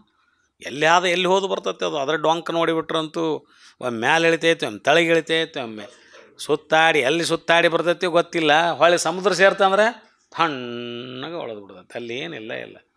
ಹೋಗಿ ಕೇಳ್ರಿ ಸಮುದ್ರದ ಮುಂದೆ ಯಾ ನದಿ ನೀರು ಕುಡಿಯತ್ತೆ ಅಂತ. ಎಲ್ಲಿದೆಯೋ ನೀ? ಎಲ್ಲೆಲ್ಲಿ ಹಾದು ಬಂದು ಏನೇನು ಮಾಡಿದಿ? ಎಷ್ಟು ರಭಸಿತ್ತು ನಿಂದು ಮ್ಯಾಲದ ಬರುವಾಗ ತಳಗೆ ಬರುವಾಗ ಏನೇನು ಅಡ್ಡಾಡಿದಿ? ಇಲ್ಲಿ ಬಂದು ಹಿಂಗಾಗಿಲ್ಲ ಅಂದ್ರೆ ಹಂಗೆ ಅದಂತಾರೆ ಸಮುದ್ರಕ್ಕೆ ಸಸೀನ. ಹಂಗೆ ಕೂಡಲ ಸಂಗನ ಶರಣರ ಡೊಂಕು ಲಿಂಗಕ್ಕೆ ಸಸೀನ ಆಗಬೇಕು. ನಾವು ಲಿಂಗ ಕರೆಕ್ಟ್ ಹಿಡಿದೇವೆ ಅಂದ್ರೆ ನಮ್ಮ ಡೊಂಕ ಸಸೀನ ಆಗಬೇಕು. ಇನ್ನೂ ನಮ್ಮ ಡೊಂಕಗಳು ಅದಾವಂದ್ರೆ ಲಿಂಗ ಬರೋಬ್ಬರಿ ಹಿಡಿದಿಲ್ಲ ಅಂತ ತಿಳ್ಕೊಬೇಕು. ಇಷ್ಟ, ಬೇರೆ ಏನಿಲ್ಲ. ಇನ್ನೂ ನಮ್ಮ ಒಣಪು ಒಯ್ಯಾರಗಳು ಅದಾವಂದ್ರೆ, ನೀ ಲಿಂಗ ಕಟ್ಕೊಂಡು ಒಣಪು ಒಯ್ಯಾರ ಮಾಡಾಕತ್ತಿ ಅಂದ್ರೆ, ಹೌದಾ, ನಿನ್ನಲ್ಲಿ ಇನ್ನೂ ಇಷ್ಟು ಅಹಂಕಾರ ತುಂಬ್ಕೊಂಡೈತೆ ಅಂದ್ರೆ ನೀ ಯಾರಾದ್ರೇನು? ಸನ್ಯಾಸಿ ಆದ್ರೇನು, ಸಂಸಾರಿ ಆದ್ರೇನು, ಮತ್ತೊಬ್ಬರು ಆದ್ರೇನು, ರಾಜಕಾರಣಿ ಆದ್ರೇನು, ಏನಾದ್ರೇನು, ನಿನ್ನಿನ್ನೂ ಡೊಂಕುಗಳು ಇನ್ನೂ ಅದಾವ ನಿನ್ನ ಕಡೆ ಅಂತಂದ್ರೆ ನಿನ್ನ ಅಂಗದ ಮೇಲೆ ಲಿಂಗಿದ್ದು ಇನ್ನೂ ಅದಕ್ಕೆ ಸಸೀನಾಗಿಲ್ಲ ಅಂತ. ಅಂದ್ರೆ ಲಿಂಗದ ಪ್ರಜ್ಞೆ ನಿನ್ನಲ್ಲಿ ಒಡಮೂಡಿಲ್ಲ ಅಂತ. ನಿಜವಾದ ಲಿಂಗ ಪ್ರಜ್ಞೆ ನಿನ್ನೊಳಗೆ ಒಡಮೂಡಿಲ್ಲ. ಮೂಡಿತ್ತಂದ್ರೆ ನಿಂಗೆ ಹೊರಗೆ ಹಾರಾಡ್ತಿದ್ದಿಲ್ಲ. ಸಾಕಲ್ಲ ಎಷ್ಟು ಈ ಸಂದೇಶಗಳು, ಎಷ್ಟು ಸಾಕು ಅನ್ನಿಸ್ತದೆ. ಹೀಗೆ ಷಷ್ಟಮ ಕಾಲದಲ್ಲಿ ನೀವು ಪರಪುರುಷಾರ್ಥ ಸಾಧನವಾಗಿ ತ್ರಿವಿಧ ಭಕ್ತಿಗೆ ನೀವೇ ಕಾರಣವಾಗಿ ಬಂದಿರಿ. ನೀವು ಪ್ರಮಥರು ಸಹಿತ ಮುಟ್ಟಿ ಪ್ರಾಣಲಿಂಗದ ಹರಿವ ತೋರಿಸಬೇಕೆಂಬ ನಿಮಿತ್ತ ವ್ಯಸನವಿಡಿದು ನಿಮ್ಮ ಕರುಣದ ಶಿಶುವಾಗಿ ಹುಟ್ಟಿದೆನು ನಿಮ್ಮ ಕರಕಮಲದಲ್ಲಿ. ಈಗ ಬಸವ ಮಹಾಗುರುವೇ ನೀವು ಈ ರೀತಿ ಸಾಕಾರ ಸ್ವರೂಪವ ತಾಳಿದ ಮೇಲೆ ಆದಿಸ್ಥಳದಿಂದ ಮಹಾಲಿಂಗ ಸ್ವರೂಪವಾಗಿ ಅಂಗಲಿಂಗ ಆದಮೇಲೆ ಆ ಪ್ರಥಮ ಅಂಗ ಸ್ವರೂಪೇ ನೀವು ಬಸವಣ್ಣವರನ್ನು ಅರ್ಥ ಕೊಟ್ಟ ಮೇಲೆ ಮುಂದೆ ಸಕಲ ಪ್ರಮಥ ಶರಣರೊಂದಿಗೆ ಕೂಡಿ, ಹೌದಾ, ಕೂಡಿ ಎನ್ನ ಸರ್ವಾಂಗವ ಮುಟ್ಟಿ ಪ್ರಾಣಲಿಂಗದ ನಿಜ ಪಥವ ತೋರಿದಿರಿ. ಆ ತೋರ್ಲಿಕ್ಕೇ ನೀವು ಬಂದಿರಿ. ಆ ಮೂಲ ಉದ್ದೇಶದಿಂದಲೇ ನಿಮ್ಮ ಅಪ್ಪಣೆಯಂತೆ ನಾನು ನಿಮ್ಮ ಕರುಣೆಯ ಕಂದನಾಗಿ, ಅಷ್ಟು ಸ್ಪಷ್ಟ ಹೇಳ್ತಾರೆ ಚನ್ನಬಸವ, ನಿಮ್ಮ ಕರುಣೆಯ ಕಂದನಾಗಿ ನಿಮ್ಮ ಕರಕಮಲದಲ್ಲಿ, ಈ ಹಸ್ತಂತಕ್ಕಂಥ ಕಮಲದಲ್ಲಿ ನಾನು ಹುಟ್ಟಿದೆ. ಅಂದರೆ ನನಗೊಂದು ಹೊಸ ಜನ್ಮ ಆಯಿತು. ಅನುಗ್ರಹ ಆದಮೇಲೆ ಹೊಸ ಜನ್ಮ ಅಂತ ಅರ್ಥ. ನಾನು ನಿಮ್ಮ ಕರಕಮಲದಲ್ಲಿ ಹುಟ್ಟಿದೆ. ನಿಮ್ಮ ಮಹಾಘನವನ್ನರಿಯಲು ನಾನಿನ್ನೂ ಅಸಮರ್ಥ ಆಗೇನಿ. ಇನ್ನೂ ಅಷ್ಟು ತಿಳ್ಕೊಂಡಿರಿ. ಇಷ್ಟು ಹೇಳಿದ ಮೇಲೂ ಇನ್ನೂ ಭಾಳ ಐತೆ ನಿಮ್ದು ಹೇಳೋದು. ಆದರೆ ಅದನ್ನಷ್ಟು ಅರಿಲಿಕ್ಕೆ ನಾನಿನ್ನೂ ಅಸಮರ್ಥನಾಗೇನಿ. ಕೂಡಲ ಚನ್ನ ಸಂಗಮ ದೇವ ನಿಮ್ಮ ಮಹಿಮೆಗೆ ನಮೋ ನಮೋ ಎನ್ನುತ್ತಿದ್ದೇನು ಅಂತಕ್ಕಂಥ ಮಾತನ್ನು ಅವ್ರು ಹೇಳ್ತಾರೆ. ಹೇಳಿದ ಮೇಲೆ, ಇಷ್ಟು ಹೇಳಿ ಆದಮೇಲೆ, ಇಂತೂ ಚಿಕ್ಕದಣ್ಣಾಯಕರು ಪ್ರಾಣಲಿಂಗ ಸಂಬಂಧದ ಹರಿವ ತೋರಿಸಲೆಂದು ಬಂದೆನೆಂದು ಭಿನ್ನಯಿಸಲು ಅದಕ್ಕೆ ಬಸವರಾಜ ದೇವರು ನಿರೂಪಿಸಿದ ಪ್ರಸ್ತಾವದ ವಚನ. ಅವಾಗ ಹಿಂಗೆ ಹೇಳುತ್ತಲೇ ಅಂದರೆ ಅವ್ರ ಅವಸ್ಥೆಯನ್ನೆಲ್ಲ ಹೇಳಿದ್ರಲ್ಲ ಅವರು, ಯಾವ ಹಂತದಲ್ಲಿ ನೀವು ಏನಾಗಿದ್ರಿ ಅಂತ ಹೇಳಿದಾಗ ನಮ್ಮ ಬಸವಣ್ಣವರು ಈ ರೀತಿ ಅವ್ರಿಗೆ ಉತ್ತರ ಕೊಡ್ತಾರೆ. ಏನು ಕೊಟ್ಟರು? ಲಿಂಗದ ಪ್ರಾಣದ ಸಕೀಲ ಸಂಬಂಧವೆಂತಿರ್ಪುದೆಂದರೇನು? ಪ್ರಾಣಲಿಂಗದ ಸಕೀಲ ಸಂಬಂಧವೆಂತಿರ್ಪುದೆಂದರೇನು? ಹುಸಿ ಹುಂಡನ ಮಾಡಿ ಹೊರಗನೇ ಪೂಜಿಸಿ, ವೃಥಾ ದಿನಗಳು ಸವೆದು ಹೋದವು. ಕೂಡಲ ಸಂಗಮ ದೇವರಲ್ಲಿ ಎನ್ನ ಪ್ರಾಣ ನಿಕ್ಷೇಪ ಭೇದವ ತೋರ ಚನ್ನಬಸವಣ್ಣ. ಮತ್ತು ಅವ್ರಿಗೆ ಹೇಳ್ತಾರೆ. ಅವರು ಏನು ತೋರ್ಸಂತ ಹೇಳಿದ್ರು? ಅವ್ರಿಗೆ ಏನು ಹೇಳಿದರು ಅಂತಂದರೆ ಹೇಳ್ತಾರೆ ಅವರು, ಲಿಂಗದ ಪ್ರಾಣದ ಸಕೀಲ ಸಂಬಂಧ ವೆಂದೆಂತಿರ್ಪುದೆಂದು. ಅಂದರೆ ಪರಶಿವ ಮತ್ತು ಈ ಸರ್ವಾಂಗ ಚೇತನ, ಪ್ರಾಣ ಅಂದ್ರೆ ಈ ಸರ್ವಾಂಗ ಚೇತನ, ಈ ಪರಶಿವ ಮತ್ತು ಈ ಒಳಗೆ ಸರ್ವಾಂಗ ಚೇತನ ಏನೈತಲ್ಲ, ಈ ಪರಶಿವ ಮತ್ತು ಪ್ರಾಣದ ಸಂಬಂಧ, ಸಕೀಲ ಅಂದ್ರೆ ಸಮರಸ ಸಂಬಂಧ, ಇದರ ರಹಸ್ಯ ಹೆಂಗೆ ಅನ್ನೋದು ನನಗೇನು ತಿಳಿವಲ್ಲ ಅಂತ ಬಸವಣ್ಣವ್ರು ಹೇಳಾಕ್ತಾರೆ. ಯಾರಿಗೆ? ಚನ್ನಬಸವಣ್ಣವ್ರು. ಪ್ರಾಣಲಿಂಗದ ಸಕೀಲ ಸಂಬಂಧವೆಂತಿರ್ಪುದೆಂದರೇನು? ಮತ್ತು ಅಂತರಂಗದ ಪ್ರಾಣಲಿಂಗದ ಅನುಭವ ಪಡೆದ ಸಕೀಲ ಸಂಬಂಧ ಏನೈತಲ್ಲ, ಇದು ಹೆಂಗೈತೆ ಅನ್ನೋದು ನನಗೆ ಗೊತ್ತಿಲ್ಲ ಅಂತಾರವ್ರು. ನಾನು ಅರಿಯನು. ಹುಸಿ ಹುಂಡನ ಮಾಡಿ ಹೊರಗನೇ ಪೂಜಿಸಿ, ಅಂದರೆ ಹುಸಿ ಹುಂಡ ಅಂದರೆ ವಿಭೂತಿ ಮುಂತಾದ ಲಾಂಛನವ ಧರಿಸಿ, ಹೌದಾ, ವಿಭೂತಿ ರುದ್ರಾಕ್ಷಿ, ಹೌದಾ, ಇವನ್ನೆಲ್ಲ ಲಾಂಛನವ ಧರಿಸಿ ಬಾಹ್ಯಾಡಂಬರ ಪೂಜೆಯ ಮಾಡು. ನೋಡ್ರಿ, ನಾನೇನಾದರೂ ಅರಿಯದವನು ಬರೀ ಬಹಿರಂಗದಲ್ಲಿ ವಿಭೂತಿ ಮುಂತಾದ ಶಿವಲಾಂಛನವ ಧರಿಸಿ ಗಿಡಬಳ್ಳಿಗಳ ಹೂಪತ್ರೆಯ ತಂದು ಬರೀ ಬಾಹ್ಯಾಡಂಬರ ಪೂಜೆ ಮಾಡಿ ಎನ್ನ ಆಯುಷ್ಯದಲ್ಲಿನ ಬಹುದಿನಗಳು ವ್ಯರ್ಥವಾಗಿ ಕಳೆದು ಹೋಗಿವೆ. ಯಾರು ಹೇಳಿದರು? ಬಸವಣ್ಣವ್ರು ಹೇಳಾಕ್ತಾರೆ, ಚನ್ನಬಸವಣ್ಣವ್ರಿಗೆ. ಹುಸಿ ಹುಂಡನ ಮಾಡಿ ಹೊರಗನೇ ಪೂಜಿಸಿ, ಅಂದರೆ ಬಹಿರಂಗದ ಪೂಜೆಯನ್ನೇ ಮಾಡಿ ವೃಥಾ ದಿನಗಳು ಸವೆದು ಹೋದವು ಅಂತ ಹೇಳ್ತಾರೆ ಅವರು. ಕೂಡಲ ಸಂಗಮ ದೇವರಲ್ಲಿ ಎನ್ನ ಪ್ರಾಣ ನಿಕ್ಷೇಪ ಭೇದವ ತೋರ ಚನ್ನಬಸವಣ್ಣ. ಎಂಥ ಮಾತಿದು! ಎಲ್ಲ ಬಲ್ಲವರಿದ್ದು ಇಷ್ಟು ಕಿಂಕರತ್ವದಂದು ಹೇಳೋದೇನಾಯ್ತಲ್ಲ ಬಸವಣ್ಣವರು, ಹೌದಾ. ಇದು ನನಗಿನ್ನೂ ಪ್ರಾಣಲಿಂಗದ ಸಕೀಲ ಸಂಬಂಧ ತಿಳಿವಲ್ದು, ಹೌದಾ. ಲಿಂಗ ಪ್ರಾಣದ ಸಕೀಲ ಇನ್ನೂ ತಿಳಿವಲ್ದು. ಹಿಂಗಿದ್ದಾಗ ಪರಶಿವ ಮಹಾಗಣದಲ್ಲಿ ಎನ್ನ ಪ್ರಾಣವು ಎಂದೆಂದೂ ಅಗಲದಂತೆ. ನನ್ನ ಪ್ರಾಣಚೇತನ ಪರಶಿವ ಮಹಾಗಣದ ಲಿಂಗದಲ್ಲಿ ಎಂದೂ ಅಗಲದಂತೆ ಬೆರೆಸುವ, ಅದನ್ನು ಕೂಡಿ ಬಿಡ್ಬೇಕು, ಹಂಗೆ ಎಂದೂ ಅಗಲಿ ಹೋಗಬಾರ್ದು, ಕೂಡುವಂಗೆ. ಭೇದವ ಅಂದರೆ ದಾರಿ, ಭೇದವ ನೀ ತೋರೆಂದು ಚನ್ನಬಸವಣ್ಣನವರಲ್ಲಿ ಅವರು ಕೇಳ್ಕೊತಾರೆ. ಯಾರು? ಬಸವಣ್ಣವರು. ಅವ್ರೆಂಥ ದೊಡ್ಡ ಮಾತು. ಹೀಗೆ ಹೇಳಿದ ಮೇಲೆ ಇಂತೂ ಹೀಗೆಂದು ಬಸವರಾಜ ದೇವರು ನಿರೂಪಿಸಲು ಅದಕ್ಕೆ ಚಿಕ್ಕದಣ್ಣಾಯಕರು ಪ್ರಾಣಲಿಂಗ ಸಂಬಂಧದ ಭೇದಮಂ ತಿಳುತ್ತಿದ್ದ ಪ್ರಸ್ತಾವದ ವಚನ ಹಿಂಗೆ ಹೇಳುತ್ತಲೇ ಅವರು ಪ್ರಾಣಲಿಂಗದ ಭೇದದ ಏನು ಸಂಬಂಧದ ಭೇದಮಂ ತಿಳುತ್ತಿದ್ದುದು ಪ್ರಸ್ತಾವದ ವಚನ ಹೇಳಲಿಕ್ಕೆ ಬಸವಾದಿ ಶರಣರಲ್ಲಿ ಗುರು ಮುಟ್ಟಿದ ಬಳಿಕ ಶಿಷ್ಯನೂ ಗುರುವಾಗುವ ಇಲ್ಲೇ ಅನುಗ್ರಹ ಮಾಡಿದ ಮೇಲೆ ಶಿಷ್ಯ ಗುರು ಆದ, ಶಿಷ್ಯನೂ ಗುರುವಾಗುವ ಮುಂದೆ ವಿಶ್ವ ವಿನೂತನ ಮೌಲ್ಯ ಇದು ಅನುಗ್ರಹ ಮಾಡಿದ ಗುರು ಅನುಗ್ರಹ ತೆಗೆದುಕೊಂಡ ಶಿಷ್ಯನ ಪಾದಕ್ಕೆ ಸಾಷ್ಟಾಂಗ ಹಾಕೋದಂಥ ಕ್ರಮ ಏನಾಯ್ತಲ್ಲ ಇವತ್ತಿಗೂ ನಮ್ಮಲ್ಲಿ. ನೀವು ಯಾವುದರ ಮಠಾಧೀಶರ ಪಟ್ಟಾಧಿಕಾರಕ್ಕೆ ಹೋದಾಗ ಒಳಗೆ ಅನುಗ್ರಹ ಮಾಡಿದ ಮೇಲೆ ಗುರುಗಳು ವಯಸ್ಸಿನಲ್ಲಿ ಅತ್ಯಂತ ಕಿರಿಯ ಇರ್ತಕ್ಕಂಥ ಯತಿವರ್ಯರಿಗೆ ಅವ್ರು ಅನುಗ್ರಹ ಮಾಡಿದರೆ ನೀವು ನಮ್ಮ ಸ್ವರೂಪನ ಅನ್ನೋರಿಗೆ ಗುರು ಸ್ವರೂಪವೇ ಕಾಯ್ಕೊಂಡು ತಕ್ಷಣಕ್ಕೇ ಮೊದಲ ಪಾದಕ್ಕೆ ನಮಸ್ಕಾರ ಮಾಡ್ತಕ್ಕಂಥ ಒಂದು ವಿನೂತನವಾಗಿರ್ತಕ್ಕಂಥ ಆಚರಣೆ ನಂಬುದು ಅದು ದೊಡ್ಡ ಮೌಲ್ಯ. ಅದು ಸಮಾನತೆಯ ಮೌಲ್ಯ, ವಿಶ್ವಕ್ಕೆ ಸಮಾನತೆಯ ಮೌಲ್ಯವನ್ನು ತಂದು ಕೊಟ್ಟಂಥ. ಇಲ್ಲಾಂದ್ರೆ ಗುರುನೇ ಖಾಯಂ, ಶಿಷ್ಯನೇ ಆಗ್ತಾನೆ. ಶಿಷ್ಯ ಎಂದೂ ಗುರು ಆಗಲಿಕ್ಕೆ ಸಾಧ್ಯ ಇಲ್ಲ. ಗುರು ಶಿಷ್ಯ ಸಂಬಂಧವನ್ನು ನೀವು ನೋಡಿದಾಗ ಅನ್ನಿಸ್ತಿರ್ತೈತಿ, ಆದರೆ ಶರಣ ಸಿದ್ಧಾಂತದಲ್ಲಿ ಆಗೋದಿಲ್ಲ. ಗುರು ಸಮಾನವಾಗಿ ಕಾಣ್ಲಿಕ್ಕೆ ನೋಡಿರಿ, ಎಲ್ಲೇ ವಿರಕ್ತ ಮಠಾಧೀಶರು ಎಲ್ಲರೂ ಒಬ್ರನ್ನೊಬ್ಬರು ಭೇಟಿಯಾದಾಗ ವಯಸ್ಸಿನ ಚಿಕ್ಕವರಿರಲಿ ದೊಡ್ಡವರಿರಲಿ ಒಬ್ರನ್ನ ನೋಡಿ ಒಬ್ಬರು ಯಾವ ರೀತಿ ನಮಸ್ಕಾರ ಮಾಡ್ತಾರೆ ಅನ್ನೋದು ನೋಡಿ ಕಲಿಬೇಕು ನಾವು. ಇದು ತತ್ವ. ಯಾವುದಾದ್ರು ಬಹಿರಂಗ ಸಮಾರಂಭದಲ್ಲಿ ಇದ್ದಾಗೂ ಅವ್ರು ವೇದಿಕೆ ಹತ್ತದಾಗ ಇವ್ರು ನಮಸ್ಕಾರ ಮಾಡಿದ್ರೆ ಅವ್ರು ನಮಸ್ಕಾರ ಮಾಡಿದ್ರು, ಅವ್ರಿಗಿಂತ ಮೊದಲು ಇವ್ರು ನಮಸ್ಕಾರ ಮಾಡ್ತಾರೆ, ಇವ್ರಿಗಿಂತ ಮೊದಲು ಅವ್ರು ನಮಸ್ಕಾರ ಮಾಡಕ್ಕೆ ಬರ್ತಾರೆ. ಒಬ್ರಿಗೊಬ್ರು ಹಾತು ಹೊರಿತಿರ್ತಾರೆ. ಅವರು ಮೊದಲು ಮಾಡಿದ ನಾ ಮಾಡಬಾರ್ದು ಅಂತೇಳಿದ ಇವರು ಅವ್ರು ನಮಸ್ಕಾರ ಮಾಡಕ್ಕೆ ಹೋಗಿರ್ತಾರೆ. ಇವ್ರು ನಮಸ್ಕಾರ ಮಾಡಿದ್ರಂತ ಇವ್ರು ನಮ್ಮ ತತ್ವವನ್ನು ಅಳವಡಿಸಿಕೊಂಡಂಥ ಜಂಗಮಾಮೂರ್ತಿಗಳು ಈ ರೀತಿ ವರ್ತನೆ ಮಾಡ್ತಿರ್ತಾರೆ. ಗೊತ್ತಿರಲಿ, ಎಲ್ಲರೂ ಹಂಗೆ ಮಾಡ್ತಾರೆ ಅಂತ ಹೇಳೋದಿಲ್ಲ. ಕೆಲವರು ಅಹಂಕಾರದಲ್ಲೇ ಕುಂತಿರ್ತಾರೆ, ಆ ಮಾತು ಬೇರೆ.